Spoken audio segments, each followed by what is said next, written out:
us to get here safely. And those that can't make it out today, that the Most High be with them wherever they're at until this day. This time I'll ask everyone to please open up your prayer books to page 3 or page 6. Page 29. The song said, Shabbat, the song for the start of the Shabbat day. Hallelujah. Zed Shabbat, Tame Akali. Zed Shabbat, Tame Akali. Zed Shabbat, Tame Akali. Ayo Hevayo Slashem. Zed Hayomato, Tame Akani. Zed Hayomato, Tame Akani. Zed Hayomato, Tame Akani. Ayo Hevayo Slashem. Hashem Shalom, Go Yomim, Hashem Natan, Go Devarim, Hallelujah, Hallelujah, Hallelujah, Ashe Kada, Tame Akani, Ashe Kada, Tame Akani, Ashe Kada, Tame Akani, Aniyo Hevayo Slashe. Aniyo Hevayo Shalashim. Zed Shabbat, Zed Shabbat, Tame Akani. Zed Shabbat, Tame Akani. Zed Shabbat, Tame Akani. Aniyo Hevayo Shalashim. Zed Hayomato, Tame Akani. Zed Hayomato, Tame Akani. Zed Hayomato, Tame Akani. Aniyo Hevayo Slashe. Hashem Shalom. Go Yomim, Hashem Natan. Go Devarim. Hallelujah, Hallelujah, Hallelujah. Ashe Kada, Tame Akani. Ashe Kada, Tame Akani. Ashe Kada, Tame Akani. Aniyo Hevayo Slashe. Aniyo Hevayo Slashe. Aniyo Hevayo Slashe.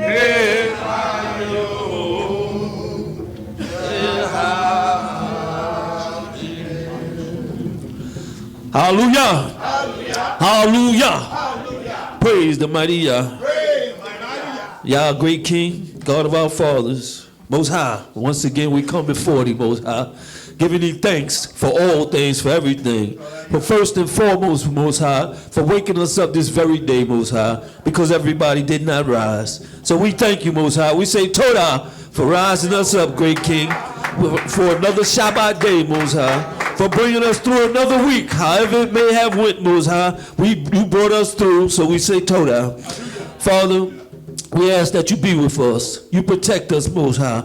Protect the officers here and abroad, Most High, who are striving, great King, to put forth Your word, Most High, to raise Your people up, Most High, to strengthen them, and those who know not of You, Most High. We ask You give us strength. Keep us sane, Most High. Keep us in sanity and keep us in Your way, Most High. Guide our footsteps, great King. Be with the elders in Yisrael, Most High, for we need them, Most High. Those are the ones with our history, Father. Those are the ones who show us how our forefathers did things and passed down information. So we ask that You be with them, Father. Keep them strong. Take away the ailments they may have, Father. Be with our Yeladim, Most High. Be with our children. Be with our future, Most High. Be with those who are going to take this to the next level, great King. We pray that they stay in this way, Most High, that they go not to the left or to the right, Father. Watch over us, guide us. Be with our family online, Most High, who tune in with us every week, Most High, to unify, great King, to come together to praise Thy name, because we know, Most High, and we pray in a group, Father. We pray that You may hear one of us, Father, if not us all. So we ask that You watch over us, protect us, Most High. Be with the memories, Most High, of those who have came before us, who left these things on record, Most High. Hakol Levi, Most High. Nasi Yaakov, Most High, and all the rest of them, Father. Most High, there's so much to ask thee for, and there's so much that we might not be worthy for, but we ask for your mercy, your compassion, your loving kindness, and your forgiveness, Father. Most High, be with all of those who are ailing at this time, great King. Be with those who are sick, Most High. Be with those who are physically, mentally, and spiritually sick, Father. Raise them up, great King.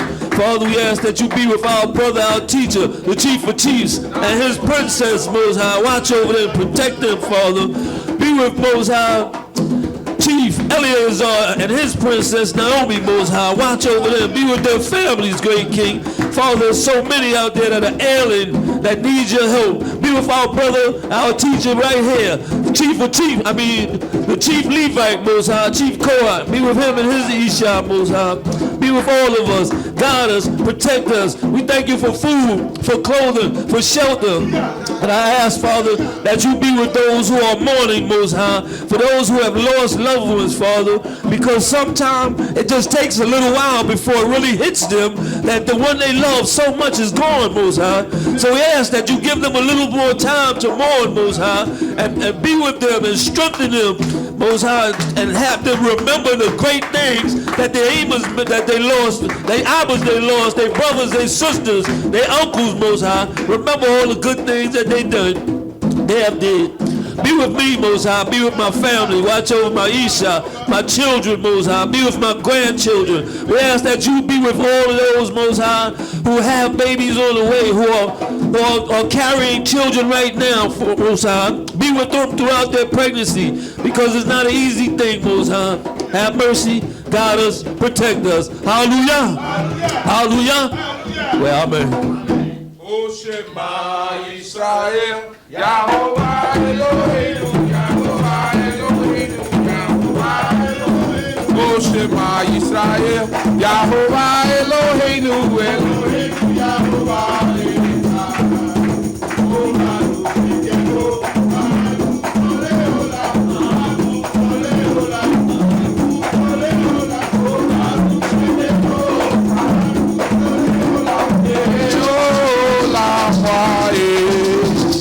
Shema Yisrael, Yahovah Eloheinu, Yahovah Eloheinu, Yahovah Eloheinu, oh Shema Yisrael, Yahovah Eloheinu, Eloheinu, Yahovah Echad, oh Baruch Shekemo, Mahuto Leolam, Mahuto Leolam, Mahuto Leolam, oh Baruch Shekemo, Mahuto Leolam,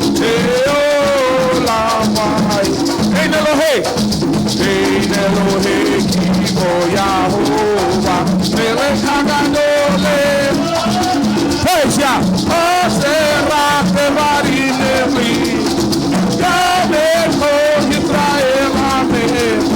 Ein Elohei, Kibo Yahovah, Melech HaGadol, Oserach Devarim Nevli, Yamel Kol Yisrael.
On this high and holy Shabbat day, we give glory to this great and mighty King.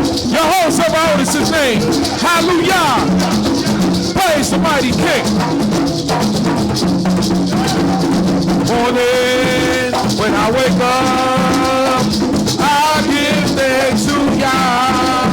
To you, oh Yah, I will give my praise. I know that my Yah lives. He lives within me. He lives within you. So what you gonna do? Oh, my people sing it. Yah Kai, Yah Kai, my Yah lives in me.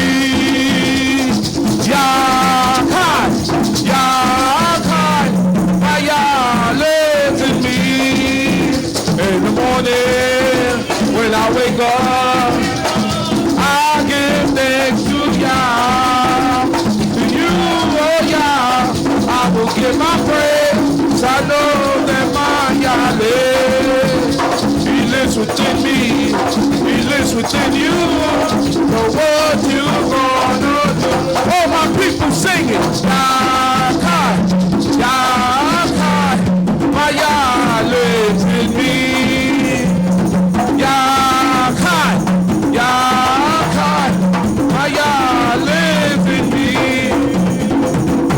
Hallelujah. We will begin by reading the 92nd Psalm, which is found on page 3 in our Siddur. Hallelujah. It is a good thing to give thanks unto Yahweh and to sing praise unto thy name, O Most High, to show forth thy loving kindness in the morning and thy faithfulness every night, upon the instrument of 10 strings and upon the psaltery, upon the harp with the solemn sound. For thou, Yahweh, has made me glad through thy work. I'll triumph from the works of thy hands. O Yahweh, how great thy works and thy thoughts of every deed. A brutish man knoweth not, neither for fool understandeth. When the wicked spring up as grass, when all workers of iniquity do flourish, it is that they shall be destroyed forever. But thou, Yahweh, Most High, forevermore. For lo, thy enemies shall Yahweh, for lo, thy enemies shall perish. All the workers of iniquity shall be scattered. But my heart shall thou exalt like the horns of a warlock. I shall be nurtured for a soil. My eye also shall see my desire of my enemies, and my ears shall hear the desire of the wicked that rise up against me. The righteous shall flourish like a palm tree. He shall grow like a cedar in Lebanon. Those that be planted in the house of Yahweh shall flourish in the courts of our God. They shall still bring forth fruit in old age. They shall be fat and flourishing, to show that Yahweh is upright. He is our rock, and there is no righteousness in him. Hallelujah. The 125th Psalm. Psalm 125. Hallelujah. They that trust in Yahweh shall be as Mount Zion, which cannot be removed but abides forever. As the mountains that are round about Jerusalem, so Yahweh round about his people, from henceforth even forever. For the rod of the wicked shall not rest upon the lot of the righteous, lest the righteous put forth their hands into iniquity. Do good, O Yahweh, to those that be good, and to them that are upright in their hearts. As such turn aside to their crooked ways, Yahweh shall lead them forth with the workers of iniquity, but peace shall be upon Yisrael. Hallelujah. We're in the book of Deuteronomy, chapter 6, starting from verse 4. Shema Yisrael, Yahweh Eloheinu, Yahweh Echad.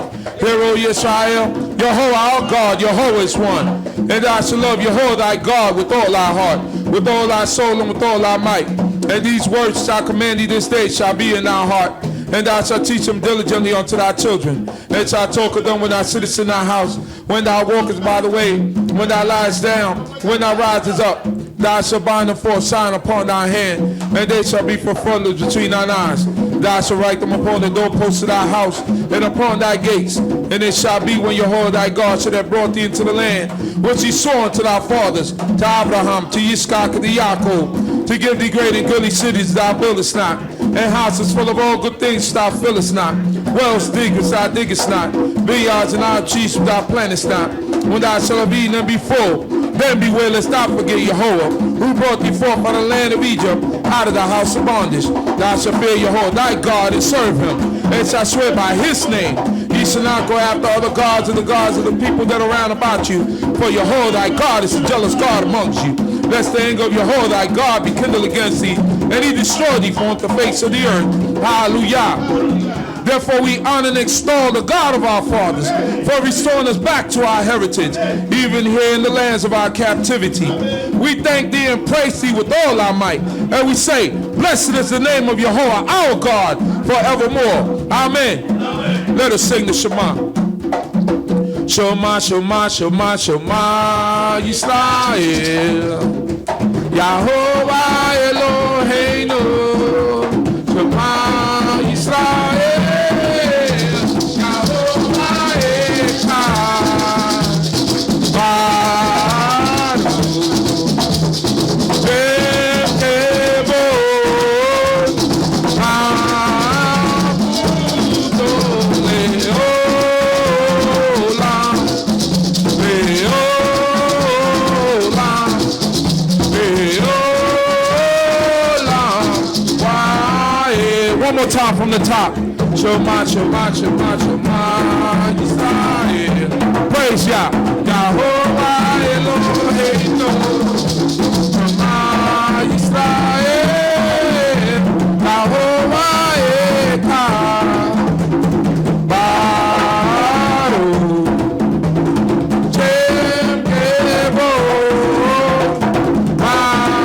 Abudo Leolam. Leolam, Leolam, hallelujah. And Yahuwah spoke unto Moshe, saying, speak thou also unto the children of Yisrael, saying, verily shall you keep my Shabbat, for it's a sign between me and you throughout your generations, that ye may know that I'm Yahuwah who sanctify you. Ye shall keep the Shabbat therefore, for it is holy unto you. That profaneth it shall surely be put to death. For whosoever do any work therein, that soul shall be cut off from among his people. 6 days shall work be done, but on the 7th day is the Shabbat of solemn rest, holy to Yahuwah. Whosoever doeth any work in the Shabbat day, he shall surely be put to death. Wherefore the children of Yisrael shall keep the Shabbat, to observe the Shabbat throughout their generations for a perpetual covenant. It is a sign between me and the children of Yisrael forever, that heaven and the earth will finish, and all the hosts of them. And on the 7th day Yah finished his work which he had made. And Yah blessed the 7th day and hallowed it, because that in it he rested from all his work, which God in creating had made. Hallelujah. Repeat after me. If thou turn away thy foot because of the Shabbat, from pursuing thy business on my holy day, and call the Shabbat a delight, and the holy of Yahuwah honorable, and shalt honor it, not doing thy wanted ways, nor pursuing thy business, nor speaking thereof, then shalt thou delight thyself in Yahuwah, and I'll make thee to ride upon the high places of the earth, and I'll feed thee with the heritage of Yaakov thy father, for the mouth of Yahuwah has spoken it. Hallelujah. With love for thee, O Yahuwah our God, we have entered thy great house to welcome the Shabbat day, which invites us to enjoy the blessings of rest and peace. Thou art near to us in this place, and wherever we call upon thee, thou will come to us and bless us. On this Shabbat day, we look back upon this past week and reflect earnestly upon the way we have used the fleeting moments. Be with us in the coming week, that we may be faithful to all our duties. Make us glad that there is so much joy in this house, and may we ever be eager to spread around the light of happiness, of love, and goodwill. May this day bring peace to our hearts and joy to our souls. Hallelujah. Remember the Shabbat day to keep it holy. Remember the Shabbat day to keep it holy. Remember the Shabbat day to keep it holy. Remember the Shabbat day to keep it whole. Break it down. Yahuwah is the King of the universe. Yahuwah is the King of the universe. Ein Elohe Kimoka. Yisrael, you got to praise the Lord. Yisrael, you got to praise the Lord. Yisrael, we got to praise the Lord. Yisrael, we got to praise the Lord. Remember the Shabbat day to keep it holy. Remember the Shabbat day, stay holy. Remember the Shabbat day to keep it. Little louder. Remember the Shabbat day to keep it. Great is the Lord. Great is the Lord. Highly to be praised. Great is the Lord. Highly to be praised. Great is the Lord. Highly to be praised. Great is the Lord. Highly to. Break it down. Yahweh is the King of the universe. Y'all sound great. King of the universe. Ein Elohe Kimoka. Yisrael, Yisrael, you got to praise the Lord. Yisrael, you got to praise the Lord. Yisrael, you got to praise the Lord. Yisrael, you got to praise the Lord. Remember the Shabbat. Remember the Shabbat day to keep it holy. Remember the Shabbat day to keep it holy. Remember the Shabbat day to keep it holy. Remember the Shabbat day to keep it. Great is the Lord. Great is the Lord. Highly to be praised. Great is the Lord. Highly to be praised. Great is the Lord. Highly to be praised. Great is the Lord. Highly. Break it down. Yahweh is the King of the universe. Yeah, Yahweh is the King universe. Ein Elohe Kimoka. The Lord Yahweh our God, merciful and gracious, long-suffering and abundant in goodness and truth, keeping mercy for thousands, forgiving iniquity, transgression, and sin, and by no means cleanse the guilty, visiting the iniquities of the fathers upon the children, and upon the children's children, unto the third and to the fourth generation. Therefore we serve only you, Yahweh, because your glory endures forever. We will love you and serve you, and show reverence unto thy most holy name. Who's like unto the King of glory? Who's like unto our God who fights the battles of his people, Yisrael? He who smites nations for us and subdues our enemies before our eyes. Therefore we honor and praise his holy name. Shout for joy, all ye holy ones to the Most High. For our King will deliver us if we keep his laws and commandments. For our King will save us if we serve him with all our souls. For our King will deliver us if we do all that he commanded Moshe. For our King will save us if we praise him with all our might. For our King is the God of glory. Yahweh, Yahweh Sabaoth is his name. So make a joyful noise, O chief men, and sing aloud, ye princes of Yisrael. Let the daughters of Zion sing with joy. Let all the hosts of Yisrael clap their hands. For the King of glory is there. From everlasting even unto everlasting, thou art God. Hallelujah. Tiqueo.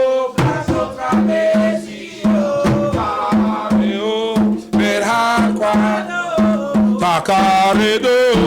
Amhares ki. Bahayom sel Yahovah. Ki. Bahayom sel Yahovah. Tiqueo. Kasokra betio. Kareo. Berakado. Takaredo. Amhares ki. Bahayom sel Yahovah. Bahayom sel Yah. In English. Go ye the trumpet in Zion, pounding along in the holy mountain. Let all the people of the land tremble for the day of Yahweh is coming. For the day of Yahweh is at hand. Go ye a trumpet in Zion, pounding along in the holy mountain.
Merciful, Yah. Let's give thanks to Yah. Todah Yah, Todah Yah, Todah Yah, Todah Yah, Todah Yah, Todah Yah.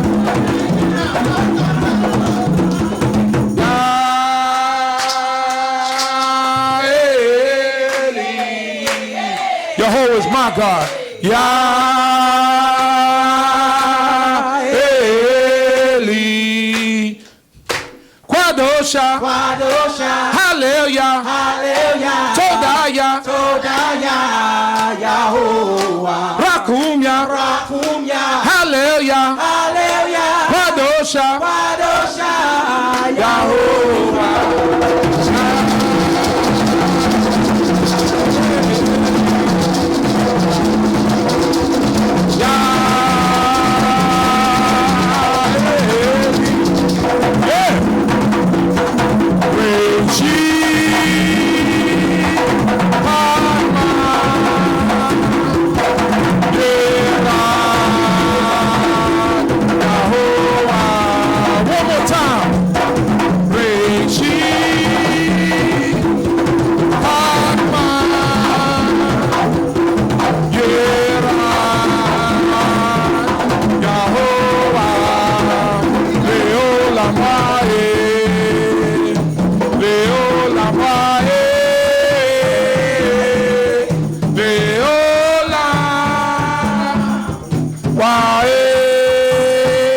One more time from the top.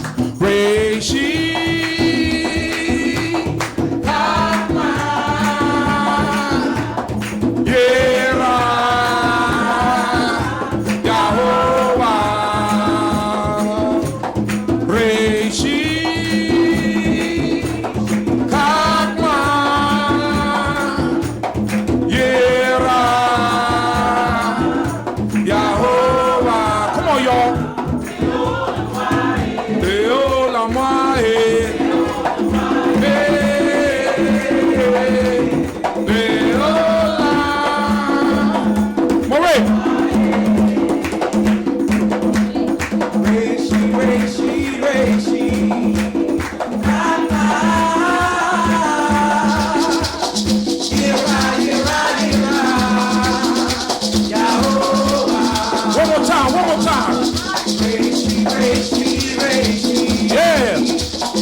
BINAH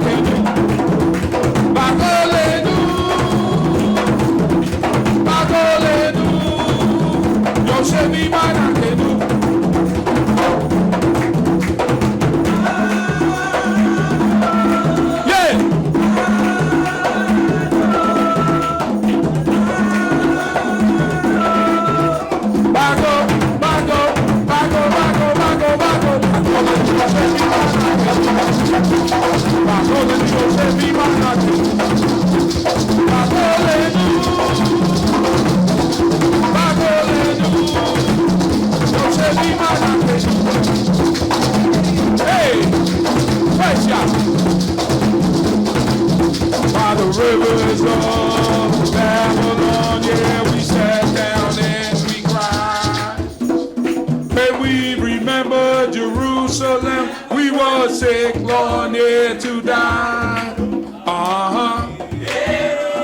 Praise Yah. Jerusalem, Jerusalem,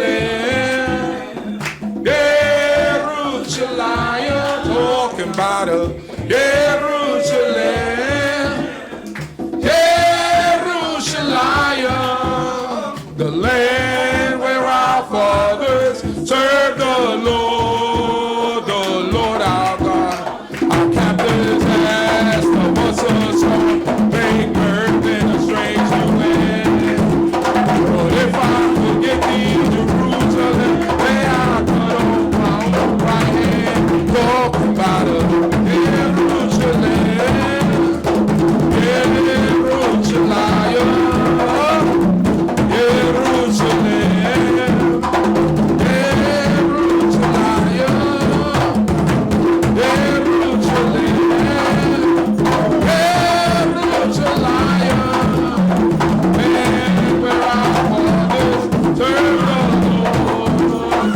Stop the jump.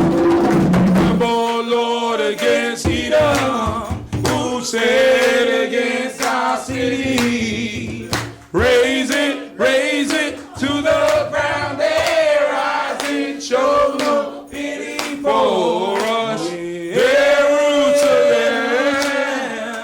Jerusalem,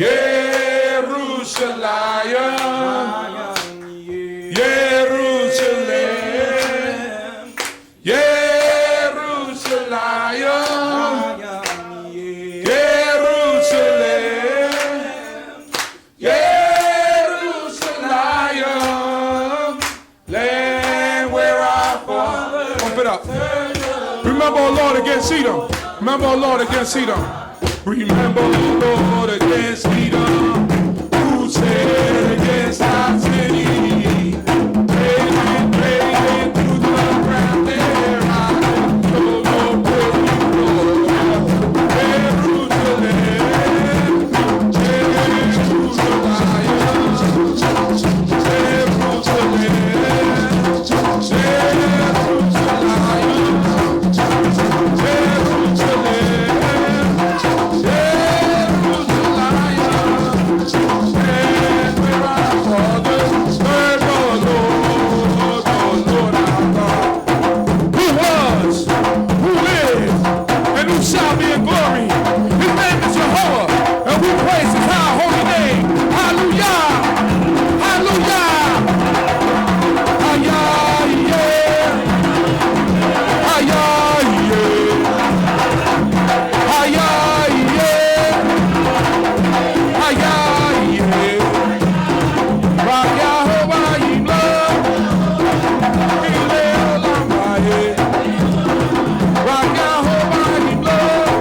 Praise Yah.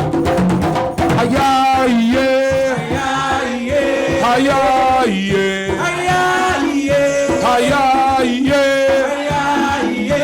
Yah, yeah. Rock Yahovah Imlo. Kile olam wae. Rock Yahovah Imlo. Kile olam wae.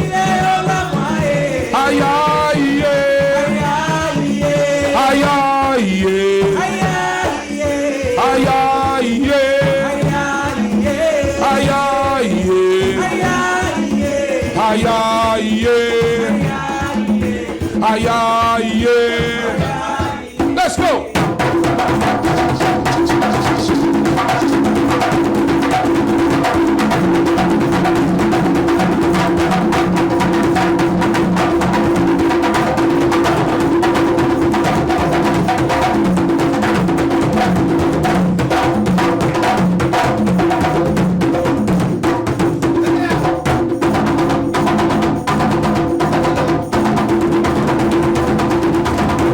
Hallelujah. Hallelujah. Praise the mighty Yah. Yah is righteous all the time. May be seated. Thank you, the Most High King, for all things and everything.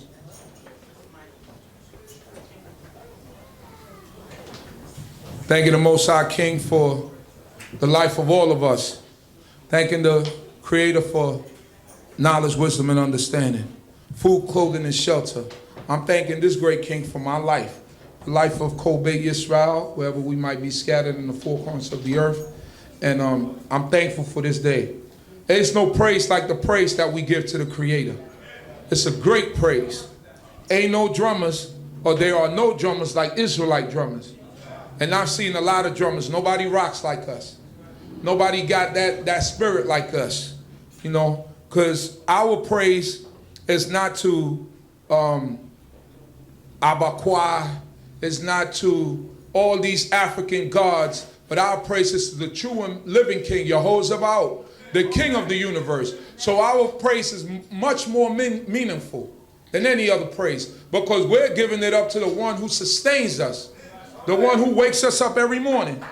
So we glory in that, and we're thankful to this great King for everything that he does for us. So when we send up these praises, and when these brothers get up and they drum and they do what they supposed to do, man, that praise is beautiful. And when y'all sing, when y'all really in the spirit of praising, it's even that much better. We thank the great King for the spirit of praise, and we're thankful to the Creator for this understanding, even the Torah, because the Torah helps to govern our lives, and it helps to guide us through life. And I'm thankful to this great King for this day, because it's a day of rest. This is not a day of stress. This is not supposed to be a day when you come and you be all stressed out. You're supposed to have rest on this day. Physically as well as mentally, you're supposed to have rest. So our spirits is supposed to be conducive to praising the Most High God. It's supposed to be conducive to uplifting the name of this great King. So when we come here, we come with the spirit of praise. Am I right or wrong? We come here to glorify this great King. So I'm thankful to this great King for the spirit, and to be able to call upon his name, and to be able to glorify him, because that's important. God made us for his praise. David, when he set up the order of the temple, he set it up to where it was 24/7, non-stop, to give praises to the Most High God. And we still owe him more than that. Because all the time from the time that Solomon built, I said David, but from the time Solomon built the temple, all the way to now, right? Or from the time the temple was destroyed, all the way till now, the Most High God hasn't been getting his praise on a consistent basis. And that was what was in David's heart, because David left the order for Solomon to do. And the Most High God ascribed to David, he says, you're a man after my own heart. You're the one that comes after me, that try to be, that thinks about me all the time, even with David's faults, even with everything that he had wrong with him. The Most High God looked at David and had mercy upon him and said, you a man after my own heart. And David had it in his heart to praise God 24/7. Think about that. order of a choir constantly singing before God. David was a musician, so a musician would think that way. Am I right or wrong? And his songs were songs of praise to the Creator.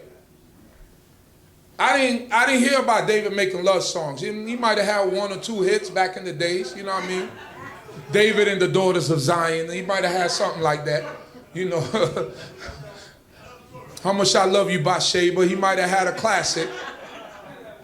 I'm not saying he didn't have a classic, but what we have recorded is them songs that he left. Love songs to the Creator of heaven and earth.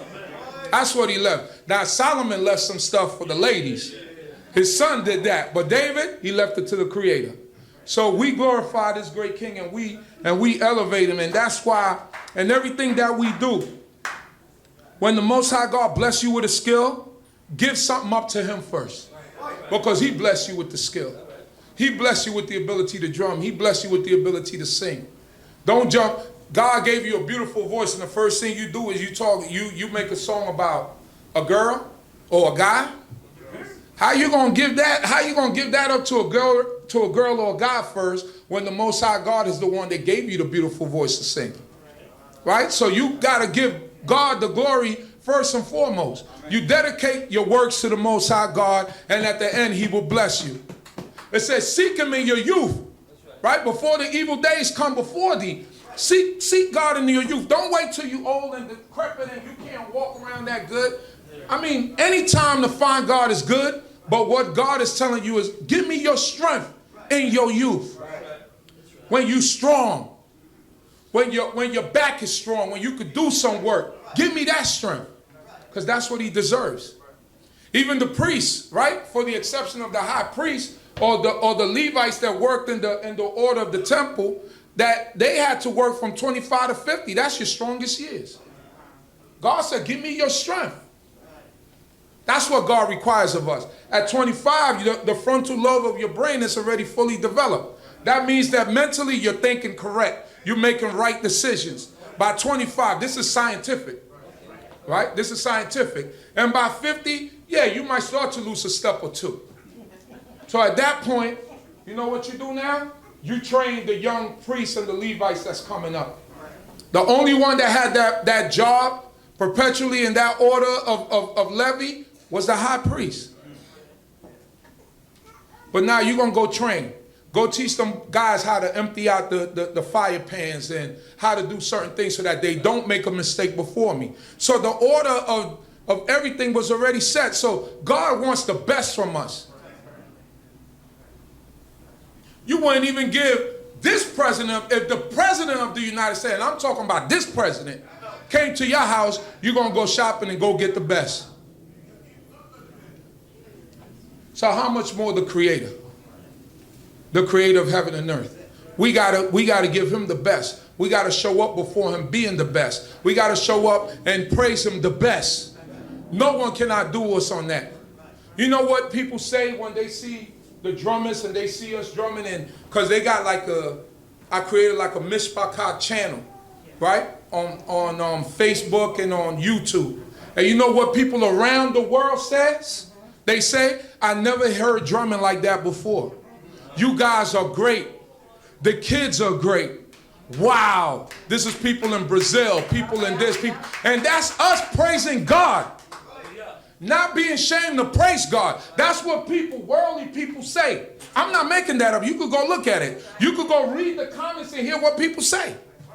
I wish I was there with you guys. I wish, when you guys are going to have another drumming circle. That's what they say.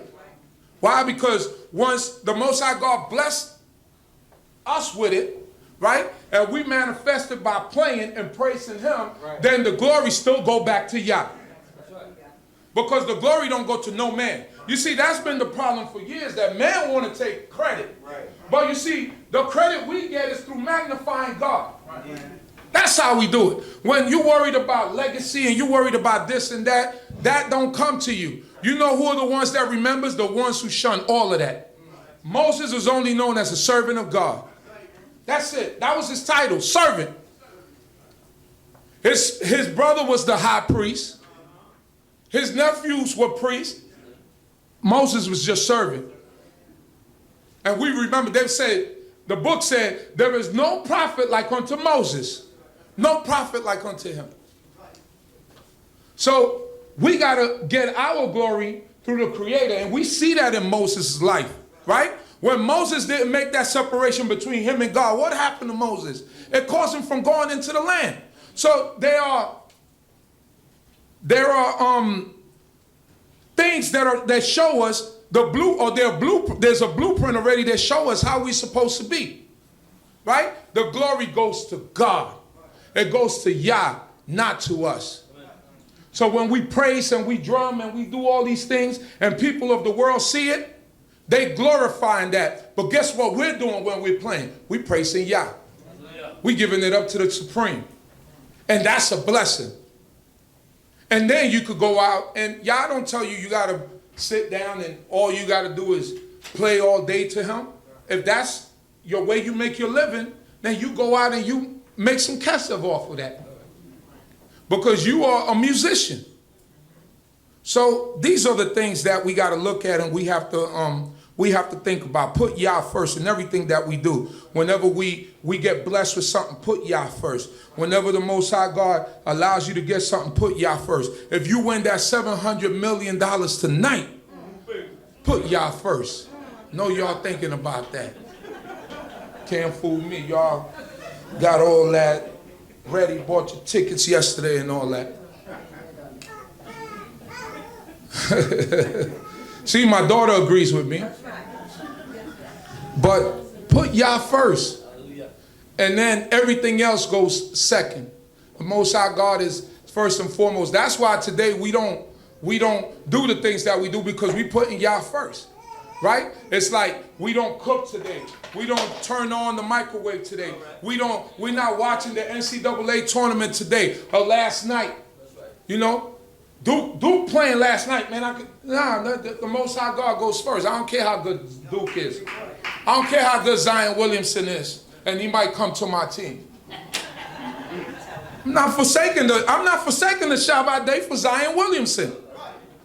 Because God is first. And that's the way we got to look at it. We have to always put Yah first. Once we put Yah first, everything else will go smooth with us. Some of us, men and women, we made a sacrifice to dedicate our lives to the Creator of heaven and earth.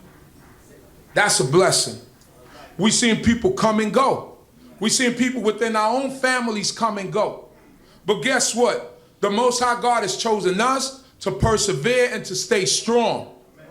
Because at the end of the day, we could only save ourselves. As an individual, you could only walk somebody to the water, right? But you can't make them drink. So when they get there, if they drink, then that's a blessing. But if they don't drink, that's on them. You can't kill yourself thinking about somebody else that has no intentions of serving this great King. We have to be able to keep going on and thank God for the goodness He's done for us. Sometimes we look for blessings and all types of stuff. But sometimes the blessing is right within us and we just don't see it. We're looking for a bunch more, but Yah already gave us the blessing. And once He give you the blessing, just learn to accept it and walk in it. And live in it. It's nice. Life is good. We living up to 80 and 90 years old. That's a blessing. That's a blessing. So thank God for that. Hallelujah. With that, we're going to move straight ahead, and I'm going to call up the person that's going to be teaching the Haftorah portion for today. My brother, Chief Mekubadi Aben Cohen Levy, Ben Levy, Ben Yisrael. Hallelujah. Hallelujah. Hallelujah. Hallelujah. Hallelujah. Giving all honor, praise, respect, glory, and allegiance to the God of our forefathers, the God of Abraham, the God of Isaac, and the God of Yisrael. We all must say hallelujah. Hallelujah. You may be seated, brothers and sisters. Hallelujah. The Most High God is good, brothers and sisters. The Most High God is great, brothers and sisters. It's an honor to come before the Most High God and His people on days such as this. The holy Shabbat day, the day of rest. The day that the Most High God said He ceased from everything and caused us to rest. This is an obligation. This is an obligation, brothers and sisters. This is something you have to do. This is something that's in your blood. The Most High God is great, brothers and sisters. I want to thank the Most High God for my life. the lives of my family, the lives of all of you and your families. Thank the Most High God for the time that he gave my father, Cohen Levy. Thank the Most High God for my mother who's here, for Amy who's home. Thank the Most High God for all things and for everything. How y'all feel, brothers and sisters? You had a good week? Oh man, Most High is King. The Most High God watches over us, guides us, shields us, protects us. I'm grateful, brothers and sisters. I'm very grateful. The Haftorah for today will be found in the book of Jeremiah, the 7th chapter starting at the 21st verse. And it ends in the 8th chapter in the 3rd verse. And then we got to skip over to the 9th chapter and read 2 verses there, the 22nd and 23rd verse. This is the portion for Sal, which means command. It coincides with the say there in that it's dealing with offerings. And the Most High God is teaching us about the offerings. But in this particular portion in Jeremiah, he's telling us he didn't ask us for offerings. He's telling us he rather obedience than to do the offerings. He rather obedience than the sacrifice. He rather us do that which is right and pleasing in his eyesight, to do the laws, commandments, and statutes, than to have to do any offerings, brothers and sisters. And we're going to read about it today. And it's important that we look into this portion because so many things that we want to do and try and experiment with and try to make things what they call tradition, or try to make things, just come up with different things, but do what the Most High God asks you to do. That's going to get your blessing. That's where you're going to get the Most High God to answer you and to hear your prayers. Do what the Most High God told you to do, and that's how you're going to receive the blessings of the Most High God. Let's read. We're in the book of TMH YAH, which is Jeremiah chapter 7 verse 21. Hallelujah. Hallelujah. Thus says Yehovah of hosts, the God of Yisrael. Who? The God of Yisrael. Yehovah of hosts, the God of Israel. This is a clear identity. He wants you to know who he's talking to and who he is, so you don't mistake it. He said the God of Yisrael, right? Yes. That's all of us in here, brothers and sisters. Not the Greeks, not the Romans, not the Persians, not the Edomites. The God of Yisrael. Let's read. Add to your burnt offerings. Add your burnt offerings unto your sacrifices, and eat ye flesh. Right. For I spoke not unto your fathers, nor commanded them in the day that I brought them out of the land of Egypt concerning burnt offerings or sacrifices. But this thing I commanded them, saying, Let's listen to this part. hearken unto my voice. Hearken unto my voice. And I will be your God, and you shall be my people. This is a simple equation, brothers and sisters. Hearken unto the voice of the Most High God and do that which he said, and we'll get all the blessings that he intended for us. The Most High God is showing us that all we need to do is his laws, commandments, and statutes, and do what he told us to do, and we will receive. I know we all need blessings. I know we all need mercy. I know we all need compassion. Right. We all need love. That's right. Isn't it easier for us to do the things that the Most High God told us to do and we receive? Absolutely. Why we want to add to the law? Why we want to add to the law? Why we want to take away from the law? The law is clear. In Psalms it says, the law of Yahweh is perfect, restoring the soul. That's basic. He said the commandments of Yahweh are pure, enlightening the eyes. Let's read. And walk ye in all the way that I command you, that Right. it may be well. Don't just know the law. A lot of people know the law. Right. I know people that can read off the law and tell you the commandments and everything, but it's the application that counts. You got to do it. I don't care if you know it's Shabbat. Oh yeah, it's Shabbat. But you going to the store, you doing whatever you want to do. Oh, but it's Shabbat. You know it's Shabbat. You don't think the Creator know that you know it's Shabbat? When you receive your curses, it's, oh Lord, help me. But when you getting blessed and you up, I'm up, spending money, making it rain. Oh God, yeah, you ain't never think about the Most High then. But soon as the bills pile up, Lord, please send me a blessing, help me please. Where you was at last week? When everything was all good. What they say? It was all good just a week ago. Where you was at? Calling on God. You got to call on God in times of happiness and times of sadness. Because God is the one that's going to bless you, brothers and sisters. Let's read. 24. But they hearkened not, nor inclined their ear, but walked in their own counsels, even in the stubbornness of their evil heart, and went backward and not forward. Went backward and not forward. The stubbornness of their own counsels. It said, but walked in their own counsels. What's your own counsels? You know the law. You know the commandments. You know the statutes, but you're going to go contrary to that. We know all the laws. Sometimes we like to play around like we don't know the laws, but we know the laws. We know the commandments. We know the statutes. It says, wear fringes on 4 corners with a cord of blue. It didn't say anything about putting no fringes in your beard, putting fringes on your car, putting fringes on your hat. It don't say put fringes on your pants. It don't say put fringes on whatever. Put fringes on the 4 corners of your garment. Not the belt loop. None of that. But we like to play games. We want to add to the law. We want to do what we want to do. What's working off our own counsel? The Most High God said, judges and officers shall you appoint in all your gates. But we run to the enemy for help. That can't be right, brothers and sisters. That cannot be right. For me to have a problem with my brother, and I'm going to call 911, that can't be right, brothers and sisters. I'm going to go, and nah, brother, we're going to go to court. How the first thing out your mouth is court? And I'm not talking about court amongst us. I'm talking about court. The enemy court. I'm going to sue you. Let me tell y'all something, in case you didn't know. The enemy is not for us. The enemy is not for us. His system is rigged against us. And I'm telling you as somebody that works in the system is not for our people.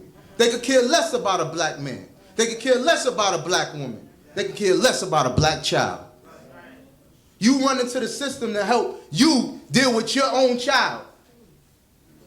Oh, we're going to make your child get psychiatric evaluation. And you think that's right before God? Nah, that can't be right, brothers and sisters. We run to the enemy for every little thing. You got to stop. And then when they get there, you don't like the results. Oh, I'm calling the police. Okay, when the police get there, they got to make a decision. You going to jail and you going to jail. Wait. I don't want nobody to go to jail. Then why'd you call the police? Everybody's going. We set ourselves up. Yesterday I was going to the barber shop. One of the barbers is in his car.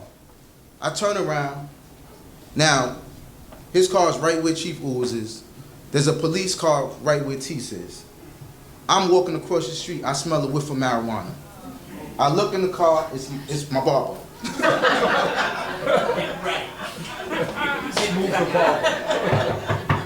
What's up, man? Yo, Israel, what's up, bro? What are you doing? I'm just taking a break. Okay. Do you see that cop car right there? Oh, man, I ain't even see them. You so high, he ain't even see them. He watching you take a break of illegal substance, which will soon be legal, but we're not going to get into that right now. But right now, it's illegal. What are you, and behind the wheel, what are you doing? You are bringing occasion to yourself. You're bringing things to yourself that you don't need to bring. The minute you turn on that ignition, you are considered DUI. The minute you turn that ignition on, you are DUI. Driving under the influence. No, the car's not moving, but the car is on. You got to know the laws of the land. It's a technicality, but that's how you go to jail. Not only that, but it's a good way to get searched. And we ain't never clean. We ain't never clean. We riding dirty, as they say. Riding dirty. Remember when I was young, we used to get in the car, going to the party. The first question you asked me to get in that car, who's dirty? Not dirty stinking, dirty. This is our people, brothers and sisters. And we set each other up. Oh, man, yo, I ain't know you had that. Now everybody got to go to jail because of your mistakes or your lack of judgment or because you didn't want to say nothing. This is what we doing, brothers and sisters. We going contrary. The laws of the Most High God are so perfect. If we put ourselves in a different position and really start focusing on this Torah and started saying, you know what, brother, I have a problem with you. I'd rather us sit down and talk about this, and then we can iron out whatever we have. But no, we want to run right to the enemy one time. Oh, nah, I'm going to the enemy. Then after you get the results from the enemy, then you want to say, I want to sit back down with my brothers. It don't work like that. I don't want to talk to you. You mad at me because I don't want to talk to you after you ran to the enemy? No, I don't want to talk to you. I actually have nothing to say to you. But this is where we at, brothers and sisters. Let's read. 25. Even since the day that your fathers came forth out of the land of Egypt unto this day. And though I have sent unto you all my servants the prophets, sending them daily between times and often, yet they hearken not unto me, nor incline their ear, but made their neck stiff. They did worse than their fathers. Because Israelites don't listen to nobody. Cohen Levy said it. Cohen Mikhail's saying it now. Nasi Yaakov said it. All these leaders said it and said it and said it, and we still don't listen. There you go. We don't care. Israelites don't listen to nobody. That's our thing. The Most High God said this is a stiff-necked and rebellious people. So when I get up here and say you a stiff-necked and rebellious person, I'm talking to myself too. That's right. Because the Most High God said we all stiff-necked and rebellious. We don't want to listen to nobody. We only listen to people when we know we right. We don't want to listen to nobody when we know we wrong. And you know when you wrong. That's the thing about right and wrong. You most times know you're wrong. Even if you feel you're right. Like, nah, I really feel like I'm right. And once you sit down and talk to people with understanding, wisdom, and knowledge, and you have elders in your midst that could go into this book right here and could say, brothers and sister, you wrong. And I can show you where you're wrong because this, that, and the third. You know this book is supposed to be for us a blueprint? That's right. This book is supposed to be for us a blueprint, something that we're supposed to be able to go to and use, as they say, case law. That's what they do in court, you know. In the case of Roe versus Wade and all of these different things, in the case of this and that, this is what this is for. That's right. So when you say something like, oh, that brother or that sister, they were together, but then they shouldn't have been together. And I could say, well, in the case of Judah and Tamar, once Judah found out that he was with Tamar, Judah didn't never go into her again. That's case law. I can prove that. And that's what we're supposed to be doing with the book. Let's read. 27. And thou shalt speak all these words unto them, but they will not hearken unto thee. Though thou also call unto them, but they will not answer thee. Right. Therefore thou shalt say unto them, this is the nation that have not hearkened to the voice of Jehovah their God, nor received correction. Faithfulness is perished, and is cut off from their mouth. Right. Cut off thy hair and cast it away, and take up a lamentation on the high hills. For Jehovah hath rejected and forsaken the generation of his wrath. Wow. For the children of Yehuda have done that which was evil in my sight. When he says Yehuda, he's talking about the nation. They have set their detestable things in the house, whereon my name is called, to defile it. And that's this line right here is the reason why I say that when you have a place of worship, you got to cherish that place of worship. Hallelujah. Don't bring other things into the place where you are worshiping. When I say the place, I mean the actual sanctuary that you're using. Don't have a get down low, bust down party where you was just calling on the name of the Most High God. It just doesn't work like that, brothers and sisters. The Most High God going to take care of that. We got to use wisdom when we making moves. I'm not saying you can't do things because you might have a big place. You might have a place that has a sectioned off for other secular activities. I'm saying that don't do certain things where you call on God in that sanctuary because that's going to bring a curse. He said, they have set their detestable things in the house whereon my name is called, to defile it. Don't do that. Let's read. 31.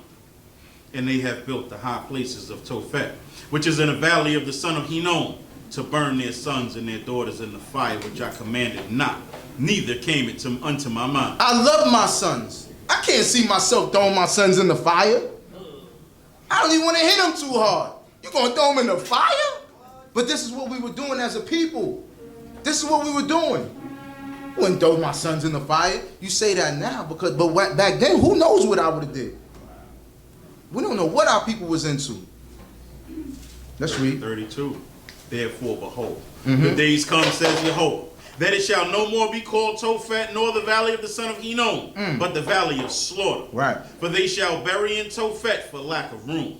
And the carcasses of this people shall be for food for the fowls of the heaven and for the beasts of the earth. and none shall frighten them away. Then will I cause to cease from the cities of Yehuda, and from the streets of Yisrael the voice of mirth, the voice of gladness, the voice of the bridegroom, and the voice of the bride. For the land shall be desolate. Wow.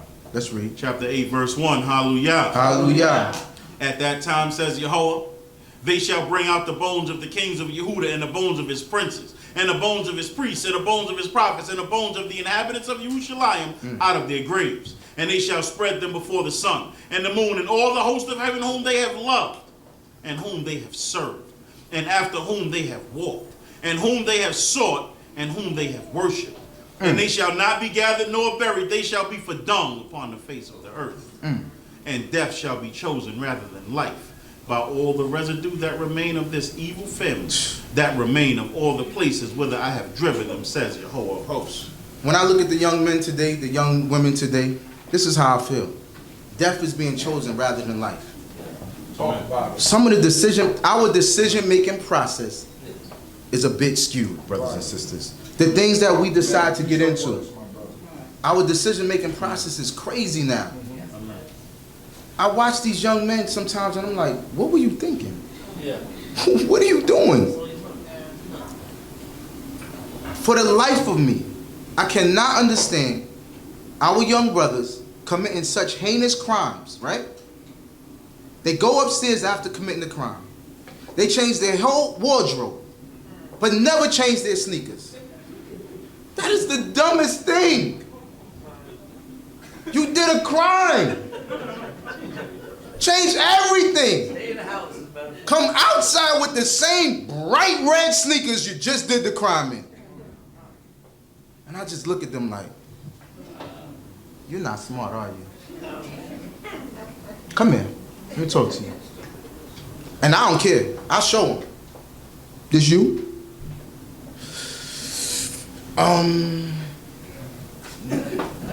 Yeah, it's you, right? Yeah, but what happened was, our brothers and sisters' decision-making process is skewed, brothers and sisters. We're choosing death over life. Some of these children, their parents spending hundreds and hundreds of dollars on their clothes and on their sneakers. Don't go to school. Grades is terrible if they did go. Disrespect their parents. Don't do nothing good for the community. Nothing good for an elder. Matter of fact, if an elder's trying to cross the street, they'll go before the elder and bump into the elder because they want to catch the street. And then when you tell them something, they ready to fight. But we can't be scared of them because we let them go too far. It's too long that we've been scared of our youth. I talk to them all the time. The other day I seen some kids crossing the street. They were not bad kids, but dumb kids. Not bad, but dumb. So they crossing the street. You know how you crossing the street, you playing with your friends, running, ha ha ha. So one kid decided he gonna do the, I think it's the, I don't want to say the name, but it's a dance out there called the bust down something dance. So he want to do this dance for his friends in the middle of the street. I said, hey, hey, get out the street. He run across the street. 2 weeks ago, a girl was in Miami and she's celebrating and she's like, I love Miami, and boom, right out the car window, a car hits her and kills her. This is why we can't play dumb no more. Can't play from that stuff. Get across the street. Don't stick your head out the window while you driving. That's dumb. We choosing death over life. Killed the girl. She was doing good, they said. She just was going for college break. What's it called? Spring break? What did she say? I think it was goodbye Miami or something like that. No, goodbye you. Because she want to hang out the window and say goodbye Miami. And a car came and smacked her and killed her. Now, what would have happened if I stood there, right, the other day, and the boys doing the dance in the street, and then a car came and hit him? How would I have felt? I'd have felt like Ashpa. That's why I got to say something. They say I'm nosy. Maybe. But I'm not going to continue to let our kids act the way they're acting. We are going to die. You don't think parents are tired of burying their children? Nah, get out the street. Pull up your pants. Oh, pull up your pants. I'm on that. I can't take that. Know where it came from. Came from jail. The man that wanted another man did that. I hear you, Chief Quiet in the back. Ho! Serious. Pull your pants up. Yesterday, my son said, look at that. I'm like, what? He said, that's a girl with a do-rag. I'm like, she got a do-rag on? Outside. Oh, yeah. Pants sagging. She wanna play fight with the boys. Till one of them boys knock in her face. And then it's, I'm a girl. You shouldn't hit a girl. Oh, sorry, sis. I thought you was a boy. This is what's going on, brothers and sisters. Choosing death over life. You know, one of the things that I always loved about the way the Haftorah is written, and I'll give credit to whoever that put these together, but it never ends on a sad note. That's right. The 9th chapter and the 22nd verse. Chapter 9, verse 22. Hallelujah. Hallelujah. Thus says Yehovah. Let not the wise man glory in his wisdom. Nope. Neither let the mighty man glory in his might. Right. Let not the rich man glory in his riches. But let him that glorieth glory in this, that he understandeth and know of me, that I am Yehovah who exercise mercy. That exercise mercy, justice, and righteousness. It's the Creator, brothers and sisters. It's not your boyfriend, your girlfriend, your husband, your wife. It's not your job, your boss, none of that. It's the Creator that gives you these things. Who exercise mercy, justice, and righteousness in the earth. For in these things I delight, says Yehovah. Hallelujah. Hallelujah. That's why I don't get upset anymore. I don't get upset when people do foolishness. Do your foolishness, just leave me alone. I don't want to deal with your foolishness. I come for the Shabbat day, I come for peace. I don't need foolishness on the Shabbat day. I don't need your anger on the Shabbat day. I don't want to have to punch you in your face on the Shabbat day.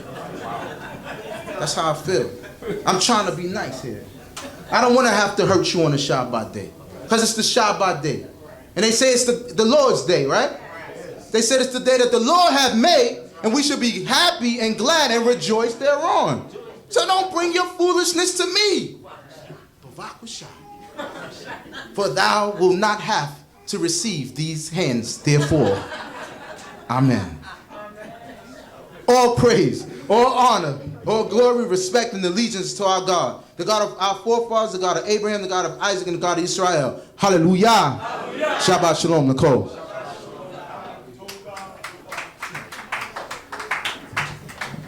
Blessed be Yehovah our King. You may be seated. Thanking the Most High God for the life of my brother Chief Mekubadia and his wisdom.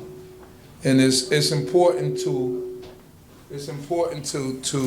have someone that could tell you certain things for you to be aware of, because there's a lot of traps out here that we fall into that we have to be aware of, especially as men and women of Yah, men and people of understanding, that we have to understand that we cannot, and I repeat, we cannot allow ourselves to fall into these easy setups, you know. And if you listen, you'll be okay.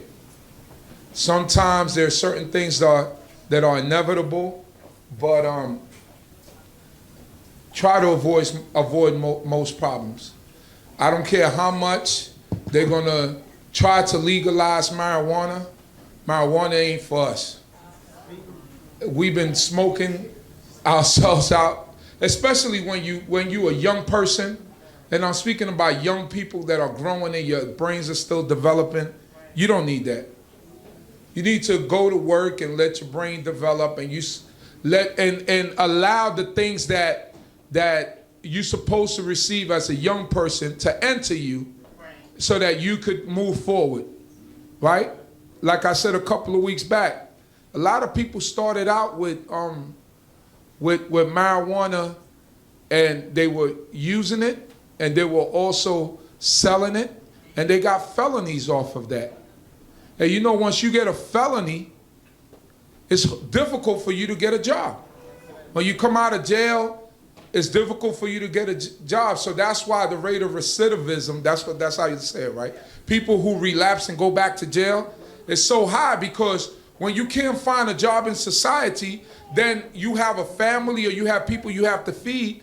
What ends up happening is that you go back out there and continue to do what you have to do to try to feed your family. So that's how a lot of things come about. You know, and I'm sure with them making these drugs legal, that they're not going to revisit back all those children and all those kids that fell victim to that, you know. So, you know, we have to be careful, and we have to acknowledge the things that are before us, and what we see, and what happens, and don't follow a multitude. Peer pressure is not supposed to be what guides us as Israelites, right? Peer pressure, we're supposed to overcome that. So we thank the Most High God for this day, and today we're going to read the book of Esther. We're going to go through the history of Esther. Purim came in on Wednesday night. Wednesday night into Thursday during the day, we observe Purim. And what is Purim? Purim is a history in our lives that we see where the children of Israel, there was a wicked person that wanted to annihilate or have a genocide of the children of Israel. And that being said, we needed to, you know, the Most High God had to step in order for us to be saved from the wicked one that wanted to destroy us and annihilate us, right? And as we get into the history, we will begin to see all of the things that are going on and all of the things that are happening.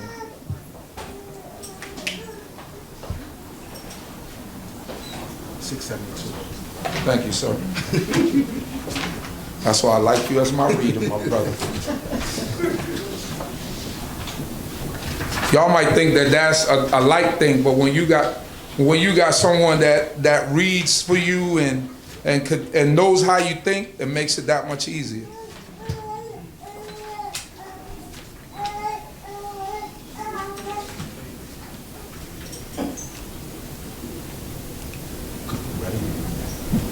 Yeah, you could start. We're in the book of Esther, chapter 1, verse 1. Hallelujah. Hallelujah. Now it came to pass in the days of Ahasuerus. This is Ahasuerus, who reigned from India even unto Ethiopia, over 120 provinces. That in those days when the king Ahasuerus sat on the throne of his kingdom, which was in Shushan the castle, in the 3rd year of his reign, he made a feast unto all his princes and his servants. The army of Persia and Media, the nobles and the princes of the provinces being before him. When he showed the riches of his glorious kingdom and the honor of his excellent majesty, many days, even 180 days. 180 days. We talking about a banquet for over like a half a year. You're talking about a party for a half a year. This is, we don't even, when we think about a party, we think about, you know, having a nice 6-hour run. You might go, back in the days, you might go to an after party, and then you're done. This guy kept the party going for 180 days. That's like a half a year. 127 provinces.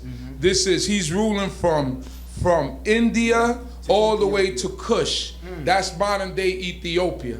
This is a large distance that this guy is ruling, and his kingdom is wide, right? So when we think about the Persians and we think about the Medo-Persian Empire, we understand from history that in the book of Daniel it spoke about the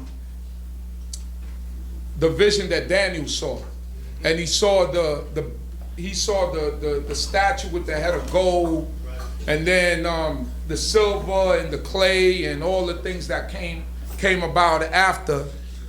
So now we're down to the Medo-Persian Empire. And the Medo-Persian Empire begins with a man by the name of Cyrus. Cyrus was called the anointed of the Most High God. I believe in the book of Isaiah chapter 45, the Most High God speaks about Cyrus as being this anointed because Cyrus will return the children of Israel back to Jerusalem after the Babylonians took us into exile. Now the prophet Isaiah prophesied about Cyrus 200 years before he even came about. Right.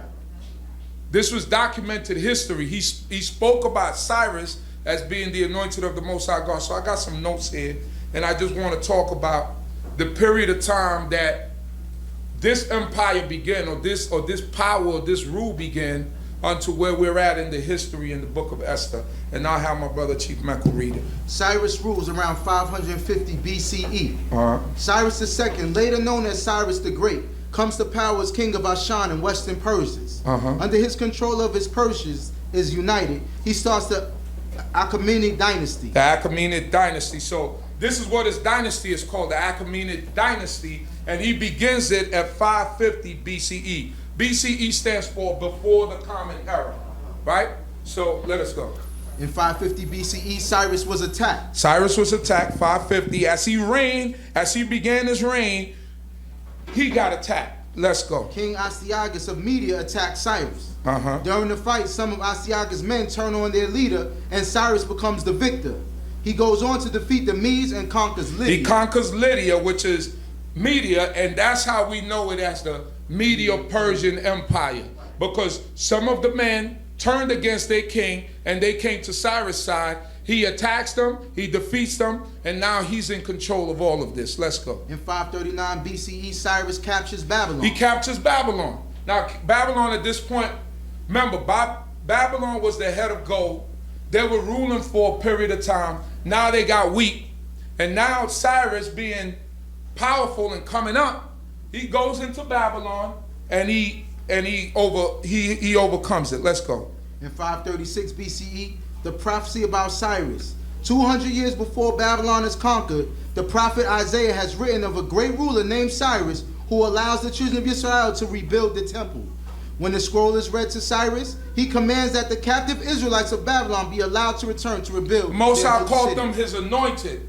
He allowed our forefathers to go back into Jerusalem to rebuild the temple. Let's go. Cyrus conquers more from 533 to 529 BCE. Cyrus continues to take over more lands in 533 BCE. He invades India. He later dies in battle in 529 BCE. So he back then the mentality was I mean, I can't say it was much different because people do it more subtle today. Back then it was just done by force. They rolled up on your gates. And you're going to pay some taxes here, and you're going to adopt our ways. Now, you got people like Alexander that came along that said, all right, you could keep your religion, you could keep your way of living, but you fall under me. You know, and I'm going to name a few cities in here, Alexandria. And when y'all have babies, name them Alexander, and we good. That's why you got all through the Middle East and Egypt. In Egypt, you got a place called Alexandria.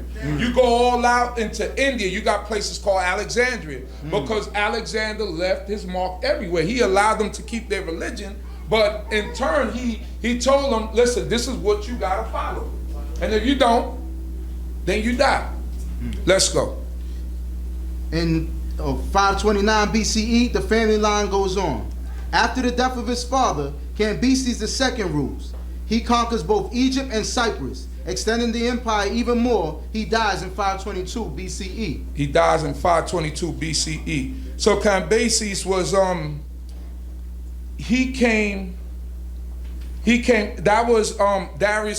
that was Cyrus's son, right? And what happened is that when he came into rule, he wasn't as charismatic as his father, right? And he had a brother, I believe his brother name was Smarties. They said that he was assassinated. He assassinated his brother, right? And so that there wouldn't be no struggle over the kingdom. Right. So then he began to reign. Let us go.